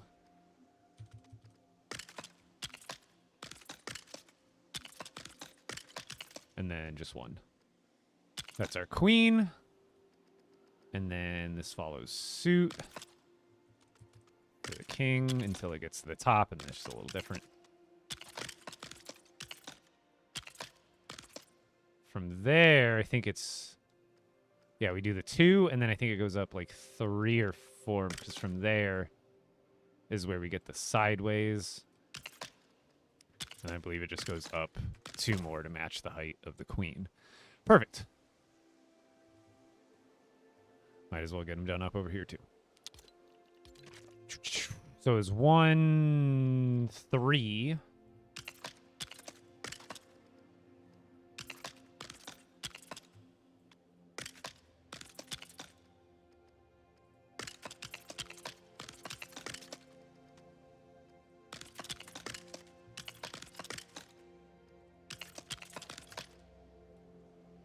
One, and then 2,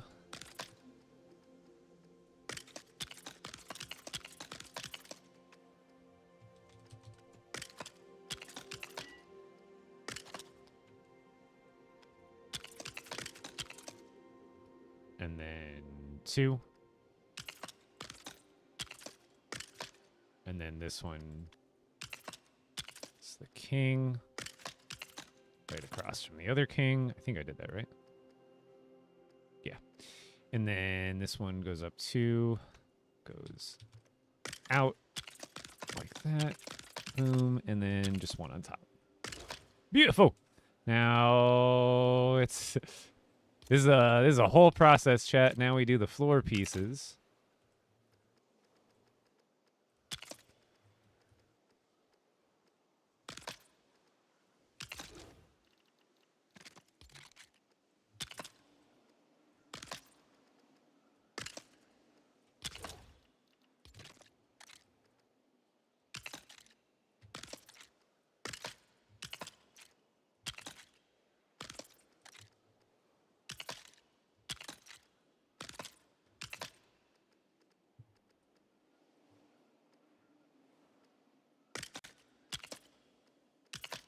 Oops.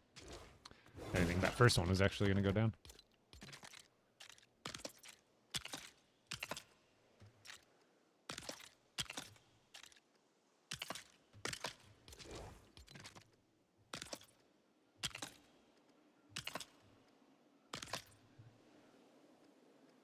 Now these ones.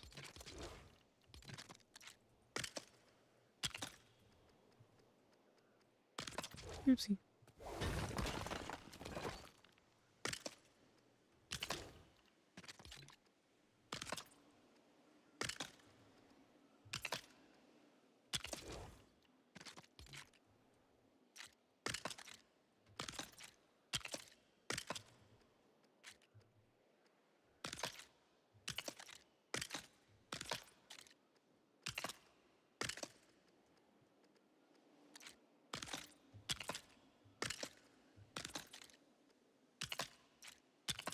And there we go. Give me the square. Boom. Okay. Yusa, not going anywhere. Mesa, the Phantom Menace. Mesa, always be the Phantom Menace. Misa. Misa play chess. Misa playing chess.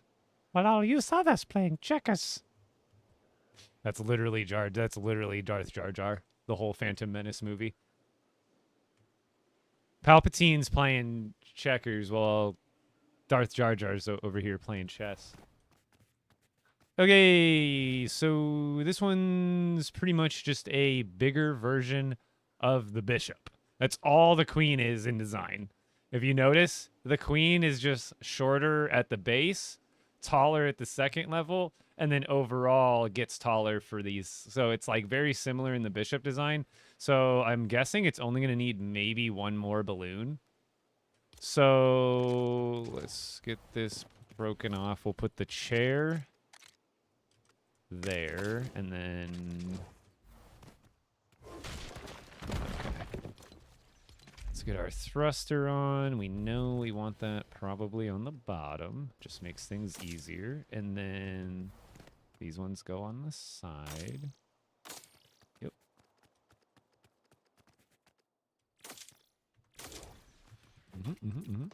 That's one. The opposite corner is also one. That's going to be two. And then let's see. Go 1, 1, 1. And then actually, you know what? Let's keep it same as the other one.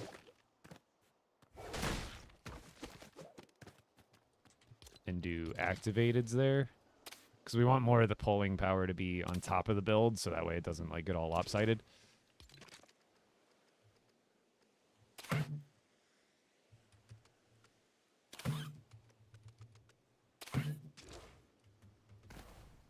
Let's see. Let's see if we've done it. I think we have. I think that's the perfect. It needs like pretty much the same amount of balloons as the rest of them.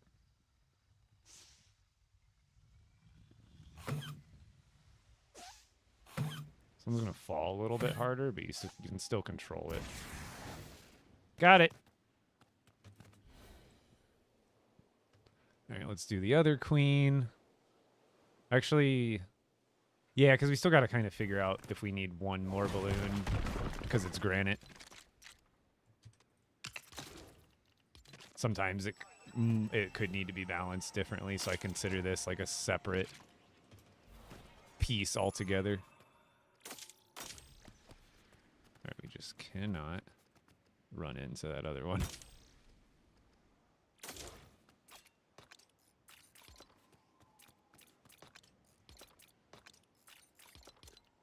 And who likes working at night?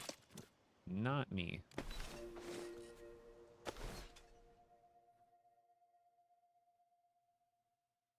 What are your customs that I don't. This is a sandbox world that I'm playing on currently. I mostly play on a expert world, and those ones you can't change. So I play on all the default expert settings. But this is a sandbox world that I'm kind of goofing around on until the next update. Whenever that may or may not be.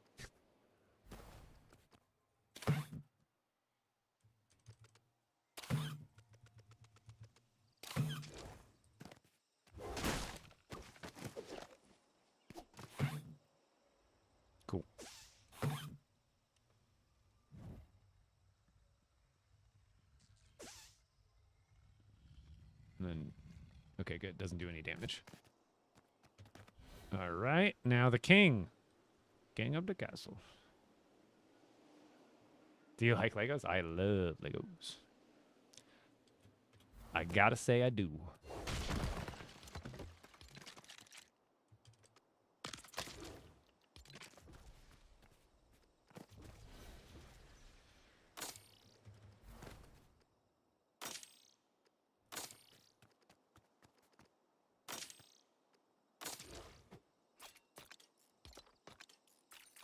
Oh, wrong channel.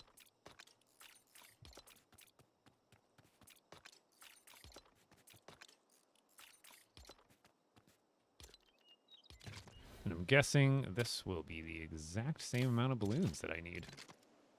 Or at least probably. It's like pretty much the same exact amount of pieces. So here we just got to do this a little bit differently. One there. Hold up, wait a minute. Don't go anywhere.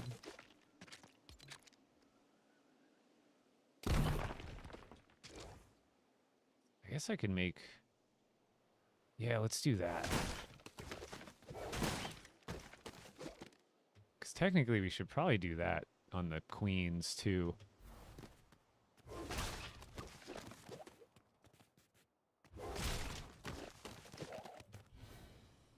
I think we just make all of these ones regulars, and then the top two will be activated. So I think that'll end up looking better too. Oh god. All right, just hold still.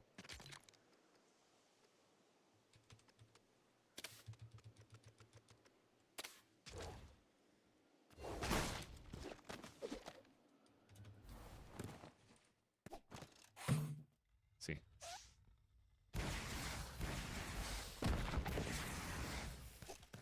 And I think I can do the same with these too.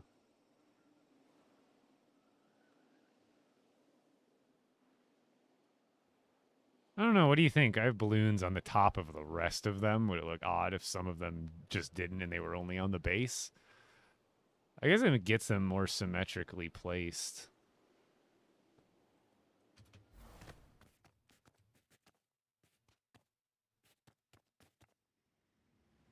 I don't know.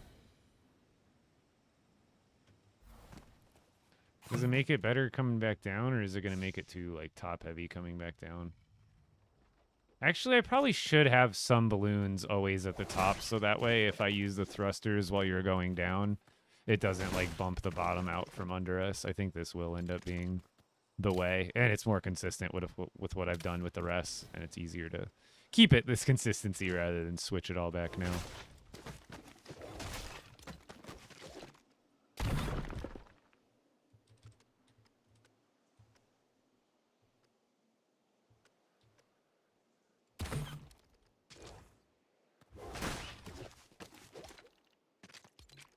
I forgot I could have used that same one there.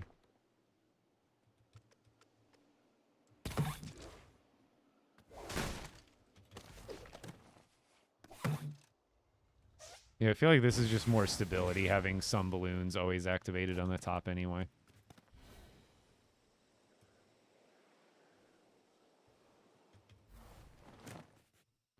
Boop. All right.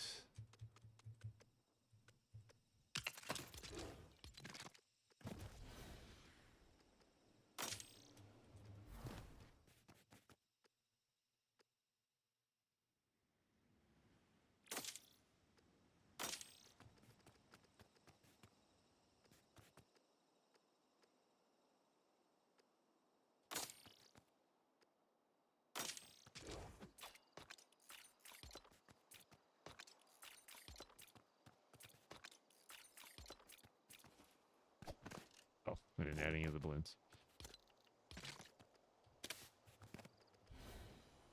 I'm guessing like this one will be a little bit heavier, but so it probably won't lift up when I put that other balloon on the top.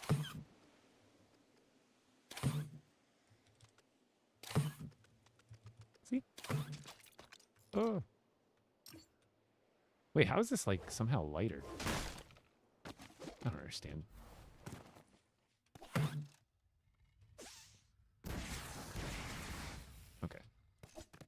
we're good. Whew. Okay. Now, these ones were essentially all the same. I got to do the knights again, but the bishops were they're the same as the king and the queen. Oops.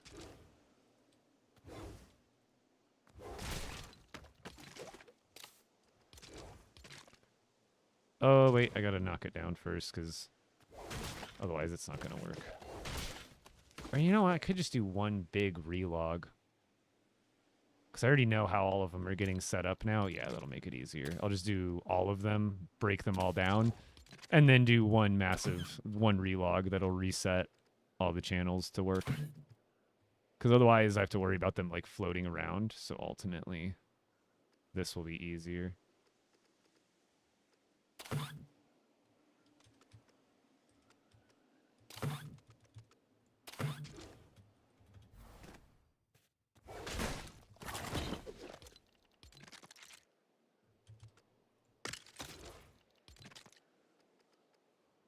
Because the more pieces I knock down, the more accidents might happen. I'd rather have all of them like posted up like this, where like if I run into them, nothing will happen until I actually release them. Do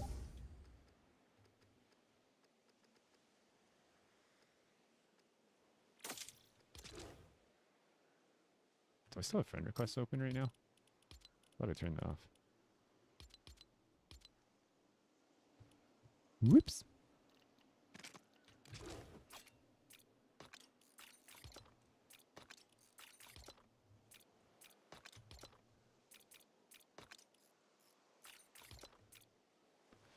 That one's good.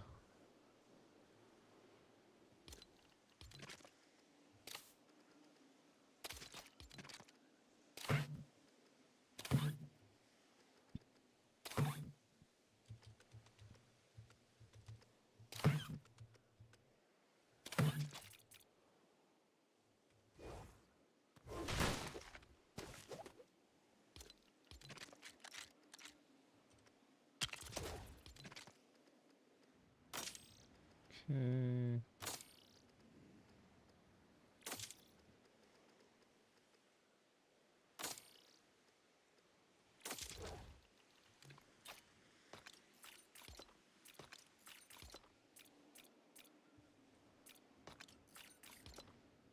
That one's done. And then I still have to do thrusters on the pawns. Otherwise, we're almost there. All right, so this one just gets 4 on the base. This one's easy. I think this is the one that actually weighs the most, too.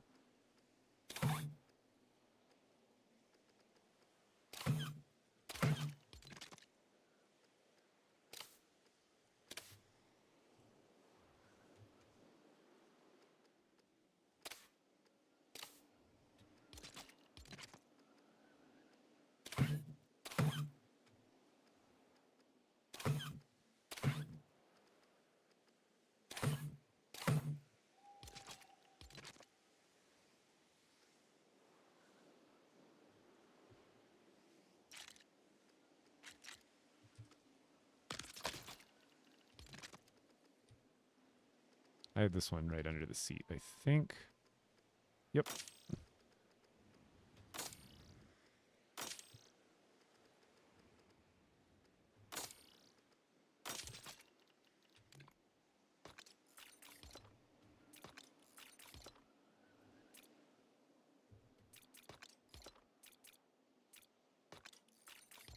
Got it. Okay. Thrusters for this one. Seat. Oop. Goes there. Thruster under. Then...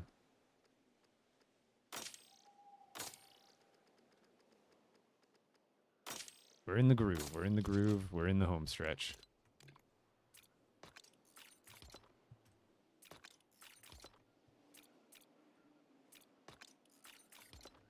Got it. Nighttime again. Damn.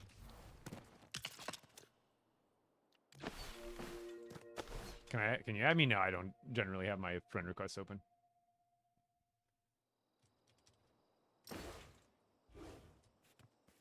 Right. Oh yeah, the castles just needs thrusters. Did I wire this one? Yes. I did. Okay. That's wired. Now this just needs a seat on the bottom, a thruster on the back, the sides.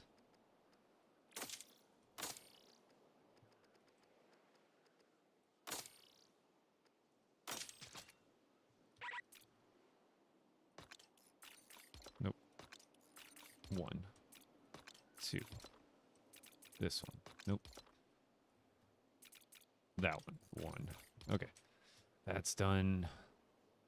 That's done, that's done, that's done. Now we just need to do the back of this castle.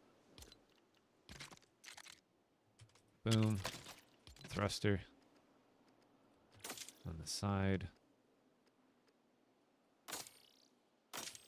And on this side. Channel 1. Channel 2. And channel 1. Okay, now we just need to get the thrusters on all the pawns. Should be easy. Let's just do that. Boom, boom. That's how we have them on all these, right? Yep. Boom, boom.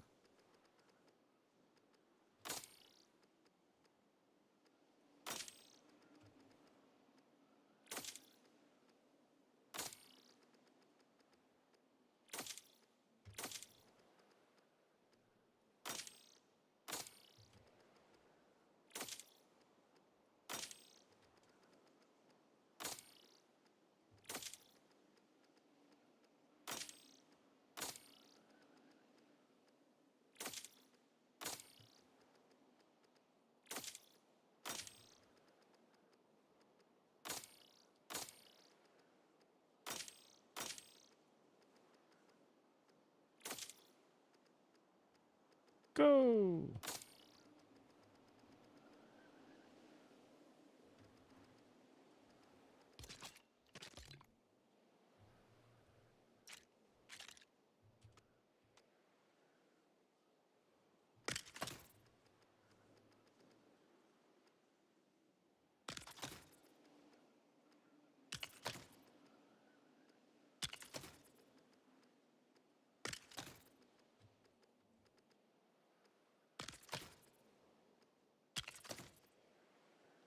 Okay, and then we need thrusters on the back side of all of them.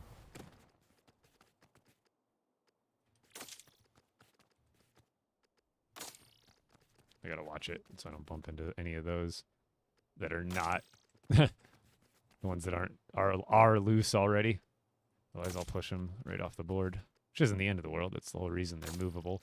But gotta be careful. See, this one's really close. Boom. Okay. 2. 2. 2. 2. 2. 2. 2. 1. 1. 1. 1. 1. 1. 1. 1. 1. Nope, not that one.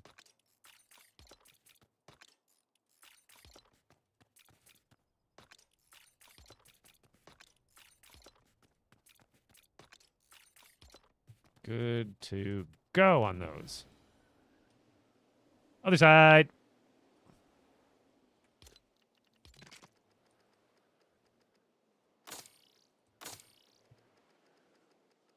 We're almost done, chat. This is like home stretch, by the way.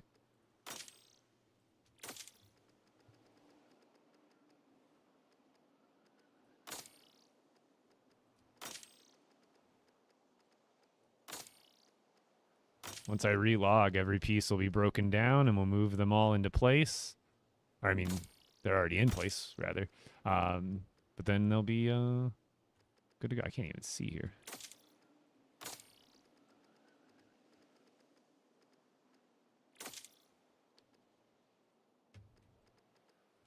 We're almost there. Wait. Okay, that's right. Right? Right.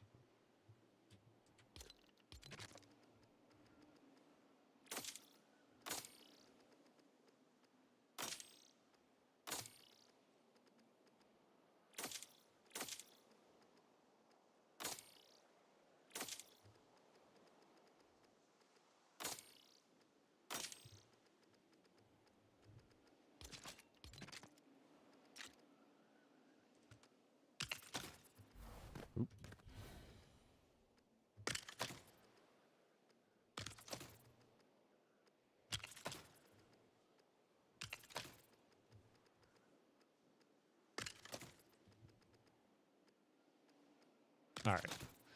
Woo! All those done. Now we just need the last thrusters and then channel them all. Then break them all down. Then relog. Then we're set.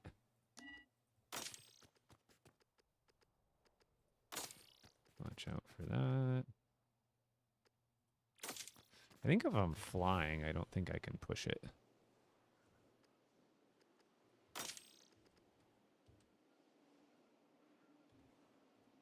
Oop.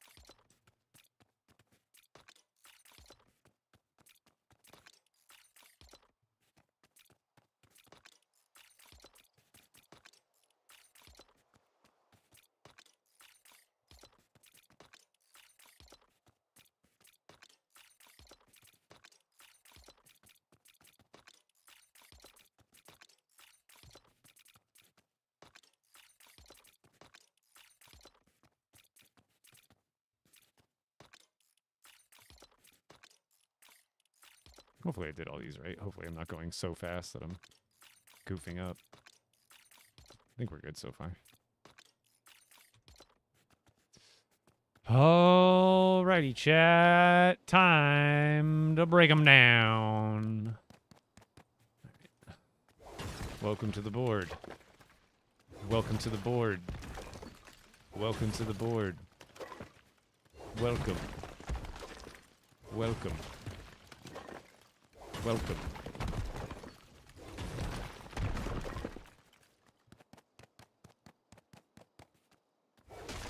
This is so smart. Oh, thank you, dude. It's all coming together. Here we go. Boom. Boom. Boom. What are the last few? These ones and then the ones opposite.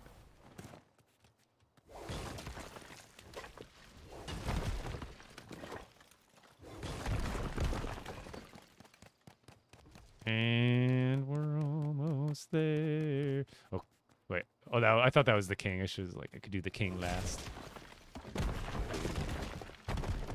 Boom.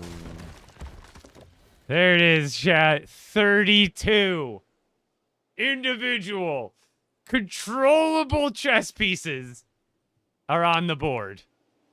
Now we just got to log out and log back in because the channels need to, they're funky when you place them before you break them down. So you just got to do a little reset. What are you making? A working chess set where every piece is flyable and movable. And I'm going to battle Brave. I think Brave is going to be my victim. Or I'm going to be my own victim. But Brave popped in earlier. I'm like, oh, Brave. I was looking for someone to do the chess match with. And what better than another creator? And we can make it a duo thing. And not that I can't play another match, but I'll make that the content video. Here, let's go. Like I said, I think the Brave is right. I think Diamond Hand. hands was a good one for this. He looks like a chess player.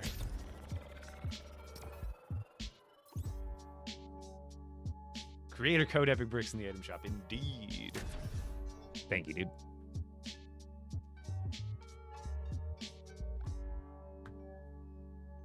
Not only do the chess pieces... I'm going to have a tutorial up for this in the next couple days, by the way.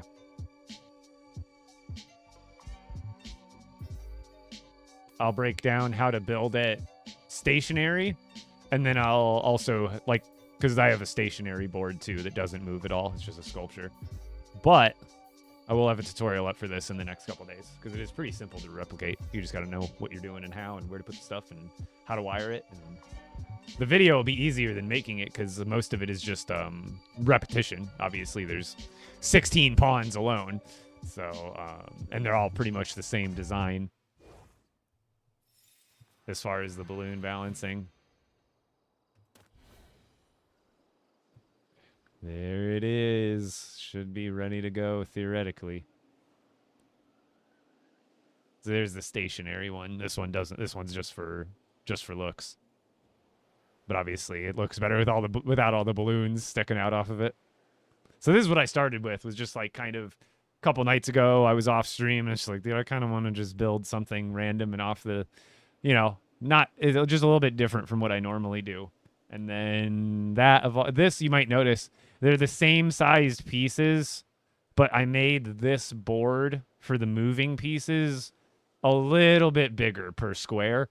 So that way there's a little bit more wiggle room when you're going to be moving them around. Because this one obviously kind of wanted it like snug and compact, but these ones aren't moving. So it just looks really clean this way. Where this way, again, same size. These are the same exact size pieces. These ones are just on a bigger board with the balloons and stuff.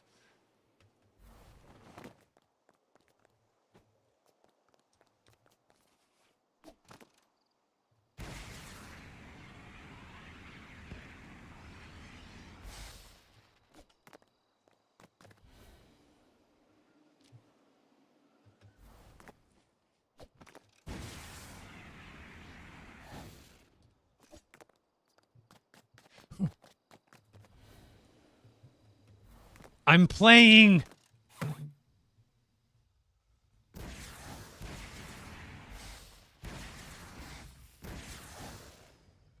Chat. I'm playing chess. That's good enough. Your move.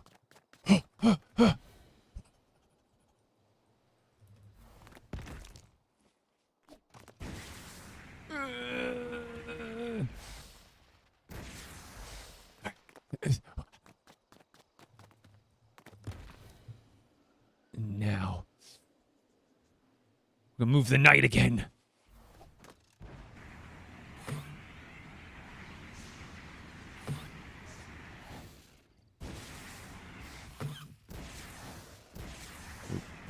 So the controls struggle. Go. Now we can get a little bit better on the space. Oops. Come on, horsey. A little bit more forward. And then we gotta spin it back. So we gotta be properly on the board here. Ugh. Oh, this one's not at balances perfectly. I would have to, like, move it. This one does... It seems like it doesn't turn evenly, and I think that's just because of the balance of how the piece is built. Let's have this one backwards. There. Or if I just move this one extra forward, I think when I go up to turn, it'll stay relatively centered. Ugh. There. Okay, move has been made. Gee, LEGO Builds, thank you. It honestly didn't take as long as I thought it would, but it is, like, really tedious on getting all of the parts replicated, like, 50 times, you know, not 50, but quite a bit.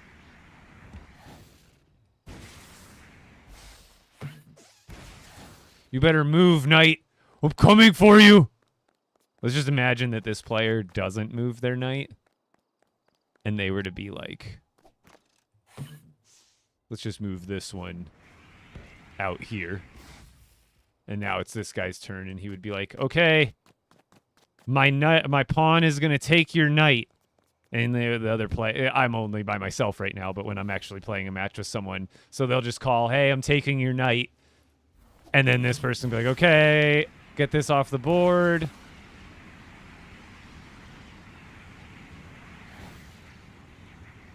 And then the pawn would move into its space, essentially taking it. And then we would just move this one like off to the side somewhere. And then that person would then, they'd probably be doing this simultaneously too. Then this person would be taking their pawn. Oop.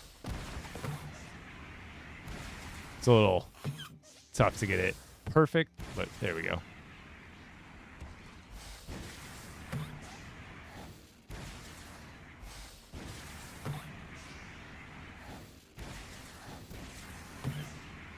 Boom. Knight successfully taken. Oh yeah, I guess I could do like I guess I couldn't really do a box because it'd be hard to like stack them with the way that all the balloons are. It would end up like crushing other ones. But yeah, I guess a little mat, like just a little like kind of same thing here, just make like a little beveled edge, but a more like a deeper bevel, so it's kind of like a tray. I think I like that idea. I could do like a how many? I mean, technically, you'd need like another 16 spaces, like a bolt, like almost like a thing 16 by 2 spaces. You'd need like this many spaces because that's how much these cover.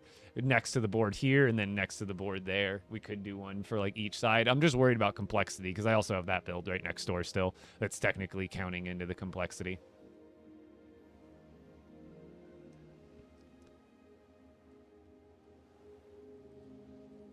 But from there, the castle, like, I'm moving my castle. And of course, this is going to be, oh god, this one's a little too floaty.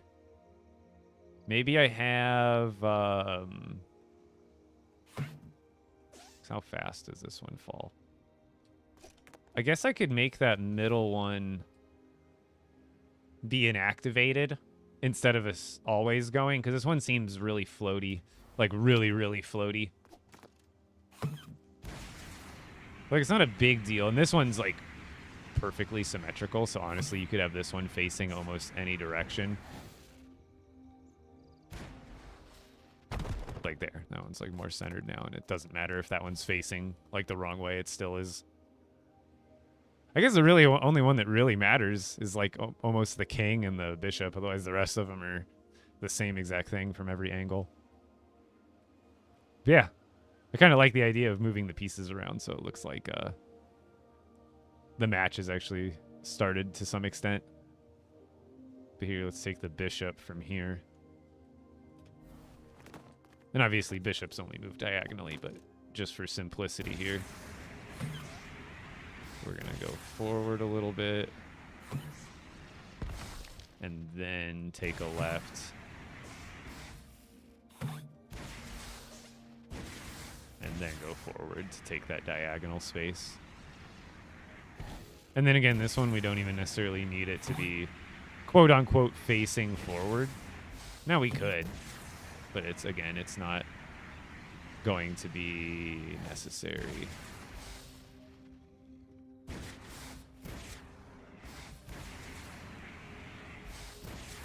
think it moves a little bit when you do this. I can't tell. There. So now that, oh god, that's what you got to watch out for. You have to be very careful that you don't run into it, because that was actually good. It didn't run into anything else. I guess that was the next move almost. Oh, it was almost the next move. Literally, it would have been over here. But yeah, you got to be, that's the only thing you got to watch is these are really floaty since they already have balloons attached to them. Or like that are always active essentially. So you do have to, it's like the one thing you have to be extremely careful with is like pushing it and then it goes absolutely flying. They need to reduce that. I get it's floaty, but if like if the thrusters aren't enough to make it go that fast, How are my character's arms enough to, like, Hulk smash that through another dimension? You know what I mean? So you just gotta be very mindful when you're walking away from it. Happy affiliate anniversary. Thank you, J-Dub. It's finished. And functional. It works. The knight got taken out. But it works. How did I get them to move? Balloons and thrusters. They're all individual vehicles, essentially. Ooh. So there's 32 flying machines on a chessboard, essentially. That's what it comes down to. It is quite literally 32 flying air vehicles shaped like chess pieces on a chessboard shaped or chessboard patterned airfield. It's really just a, oh god, what is that? Is that a care package? Oh yeah, it's all the way over there. I'm like, where is it? This is really just a military base. This is a military air base. In reality, it's just a bunch of. I've got a hangar for all of them, and. But this is a functional chess set. This is a non-functional chess set. This is a functional chess set. Fully functional. A battleships board? Actually, that would kind of be funny. No, that's another good one. That's another great idea, because that one wouldn't really involve it. I guess the only thing you have to move is figure out a way to move the ships. You'd have to build the ships to float and kind of... I guess you don't even need them to float. You could more put wheels on them somehow and maybe make them drive around. But that would be tough. But you could definitely put balloons on them so that you could float them around to different parts on the grid. I like that idea. That's a fun one. Just keep making Lego board games. I'm with it. I'm all about it, dude.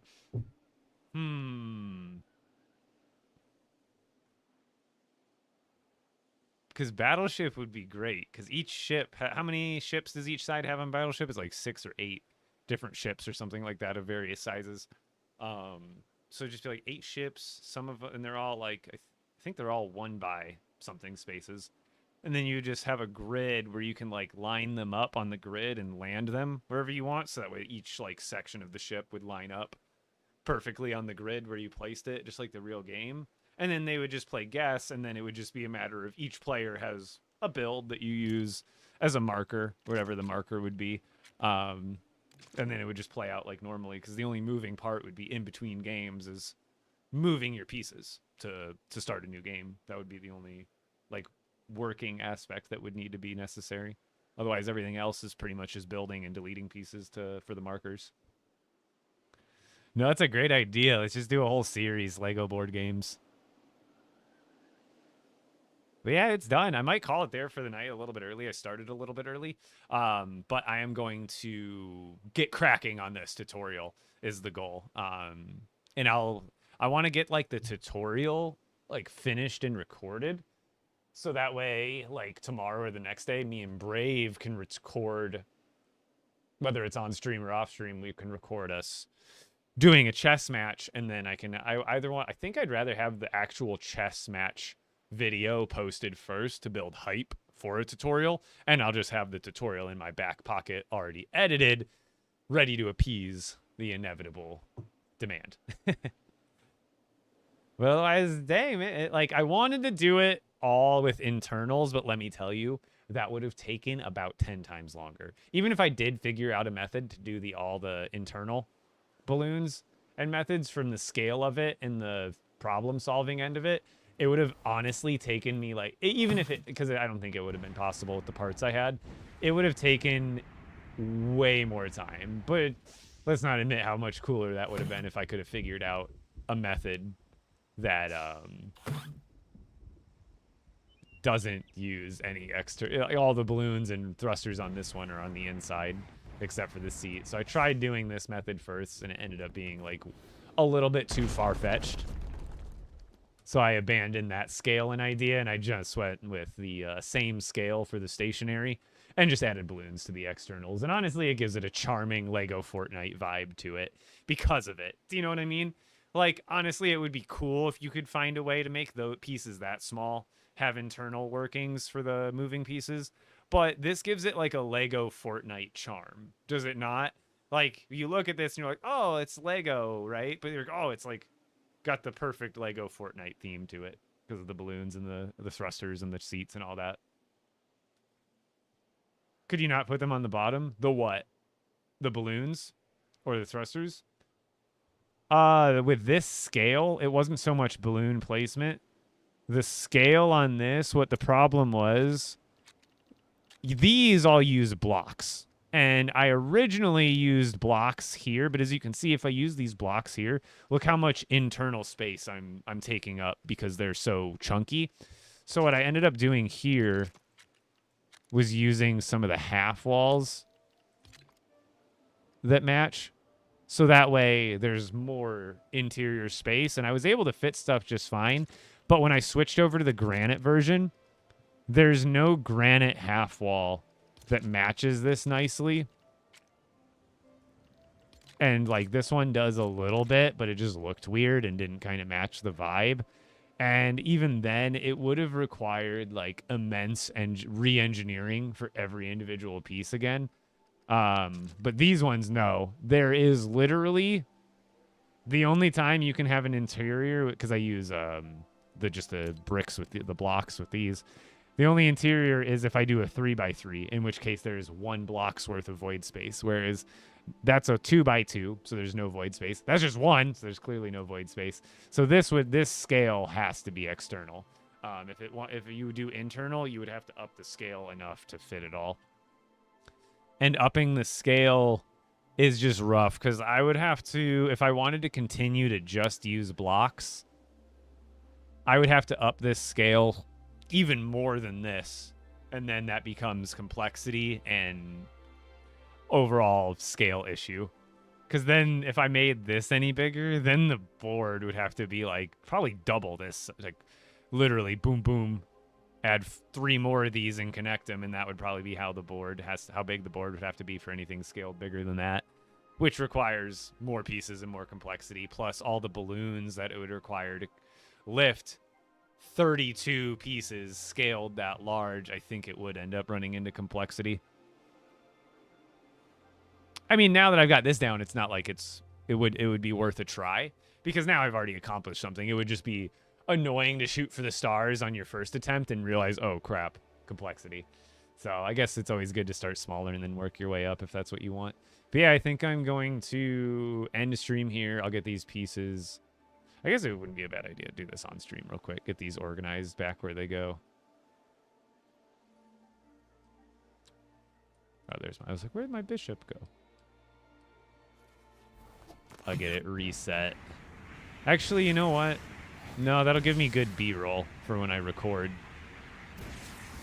I guess I'll move this one back. I'll move the other ones back off stream just so I can record it in some nice quality and use that as some of the B-roll for the video and stuff. Just purely me moving the vehicles around will be good B-roll.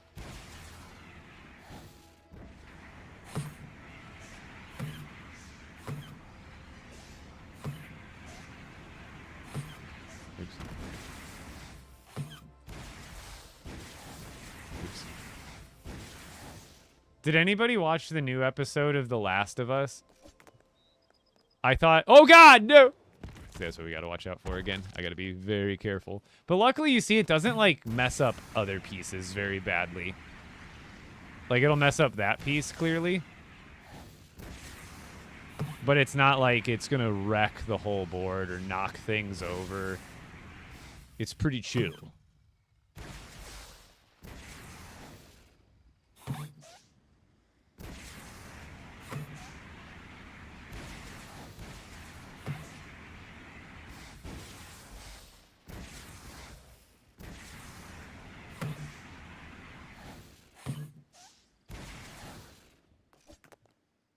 Just gotta be careful. Just gotta be careful.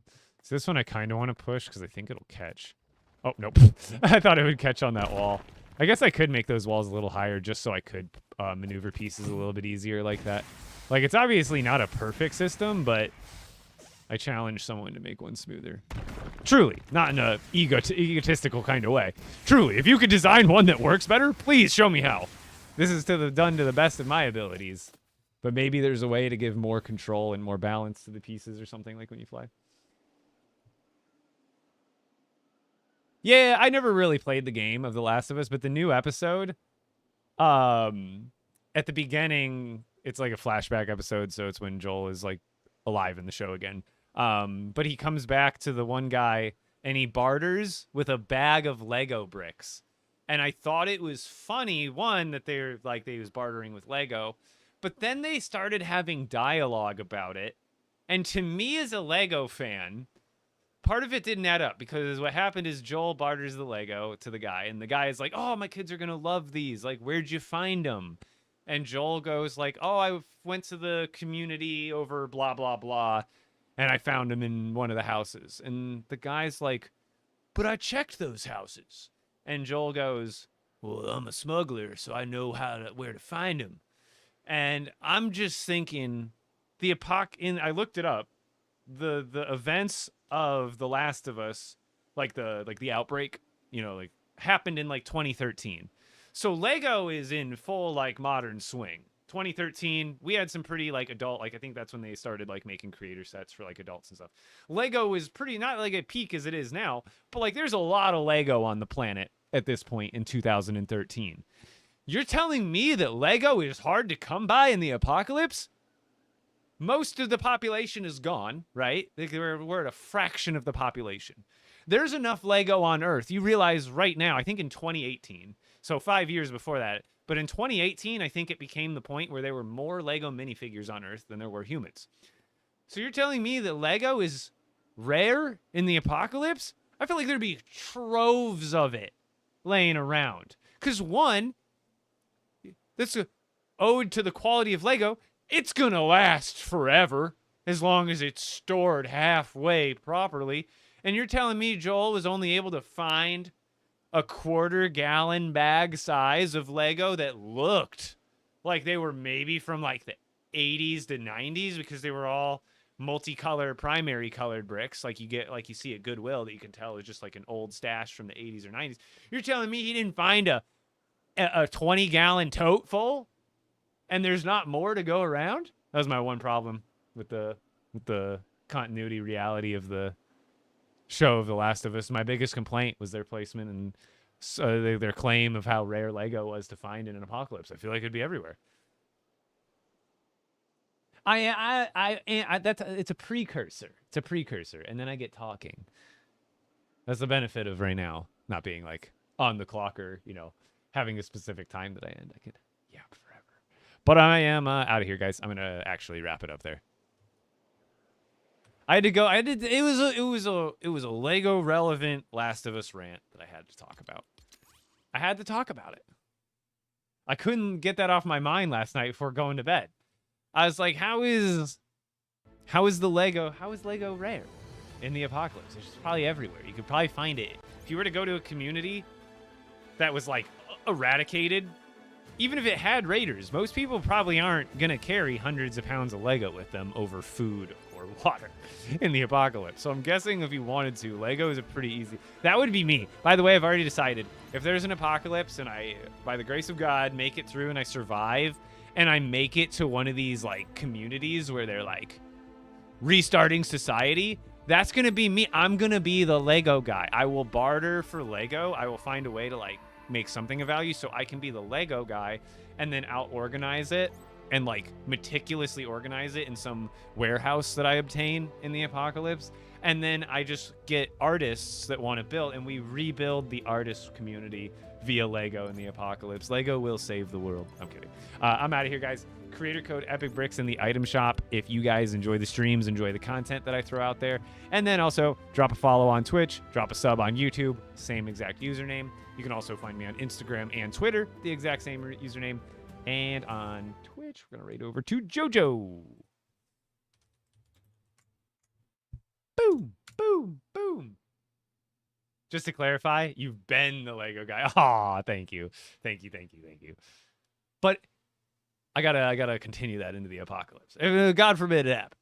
But with the way things are going in the world right now, I'd be pretty surprised. Wouldn't be pretty surprised. All right, guys, I'm gonna get some recording done. Try to get the tutorial worked up for this because it shouldn't take me long. There's a lot of repetition in the build, and now I've got all those pieces like pretty much memorized in my brain how to build them anyway. I don't even need to look at them for a reference. But I am out of here, guys. See you later. I'll see you guys tomorrow.